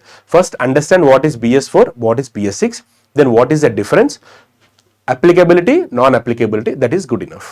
ఓకే, ఇది మనకి ఇక్కడ ఇంపార్టెంట్ ఏరియా. రైట్, సో PIVలో కూడా కవర్ అయింది రీసెంట్గా. రైట్, ఒకసారి తొందరగా MCQs చెప్పండి అమ్మా. స్క్రీన్ షాటా? ఓకే, స్క్రీన్ షాట్ తీసుకోండి. సో ఇది అయిన తర్వాత నెక్స్ట్ ఆల్రెడీ లేట్ అవుతుంది, తొందరగా స్పీడప్ చేయండి. మనకి నెక్స్ట్ ఇంగ్లీష్కి మూర్తి సార్ క్లాస్ ఉంటుంది, క్లాస్ చూడండి. బ్యాంకింగ్ ఇంగ్లీష్ చాలా చాలా ఇంపార్టెంట్.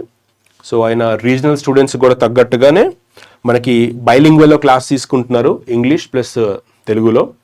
కాబట్టి బ్యాంకింగ్ ఆస్పిరెంట్స్కి ఇంగ్లీష్ చాలా ఇంపార్టెంట్. అలాగే SSC వాళ్ళకు కూడా మనకి ఇంగ్లీష్ చాలా డామినేటింగ్ ఏరియా ఉంది మనకి. ఓకే, ఐ థింక్ 100 మార్క్స్ వరకు మీకు ఉన్నట్టుంది GA తోటి అది. సో ఒక్కసారి అది కూడా చూడండి క్లాసెస్. ఇంగ్లీష్లో కూడా మీకు మంచి స్కోర్ వస్తుంది. 300 SSC Tier 2కి క్వాలిఫై, 100 మార్క్స్ ఇంగ్లీష్ ఈజీగా తెచ్చుకోవచ్చు. So try to attend his classes, very useful for you people. Now, first question MCQs, which country has become the India's second largest trade partner? What is the answer for first question? First question answer. చేద్దాం, ఇంకా Arabic లేదు, will plan it.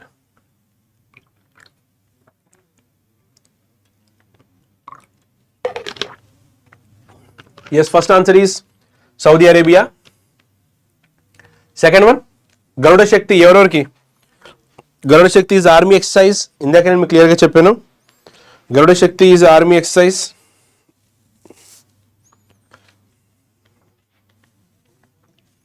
Second one B, yes, India and Indonesia. Very good.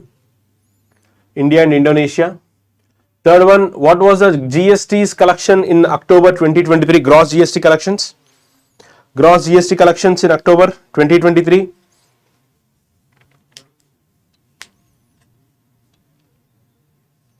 Yes. April 2.1. Who has been appointed as MD and CEO of Bandhan Bank? Bandhan Bank ఎవరు appoint అయ్యారు రీసెంట్గా MD CEOగా?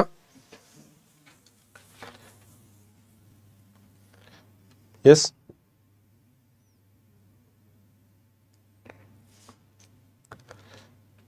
Fourth one B, yes, correct. Yes, Jagdish, right answer. Nagachaitanya, yes, Nagachaitanya, right, correct. Last one. Who has become the India's fifth highest wicket taker in India? Fifth allowed, sorry. India's fifth highest wicket taker in Test cricket. What is the answer?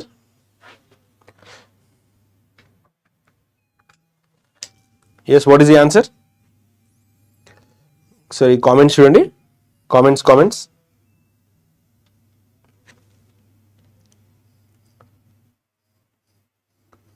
Clear? Right.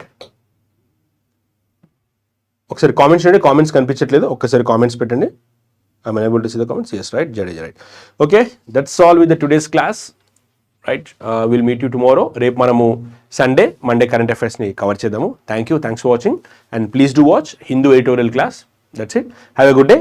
Bye. Take care.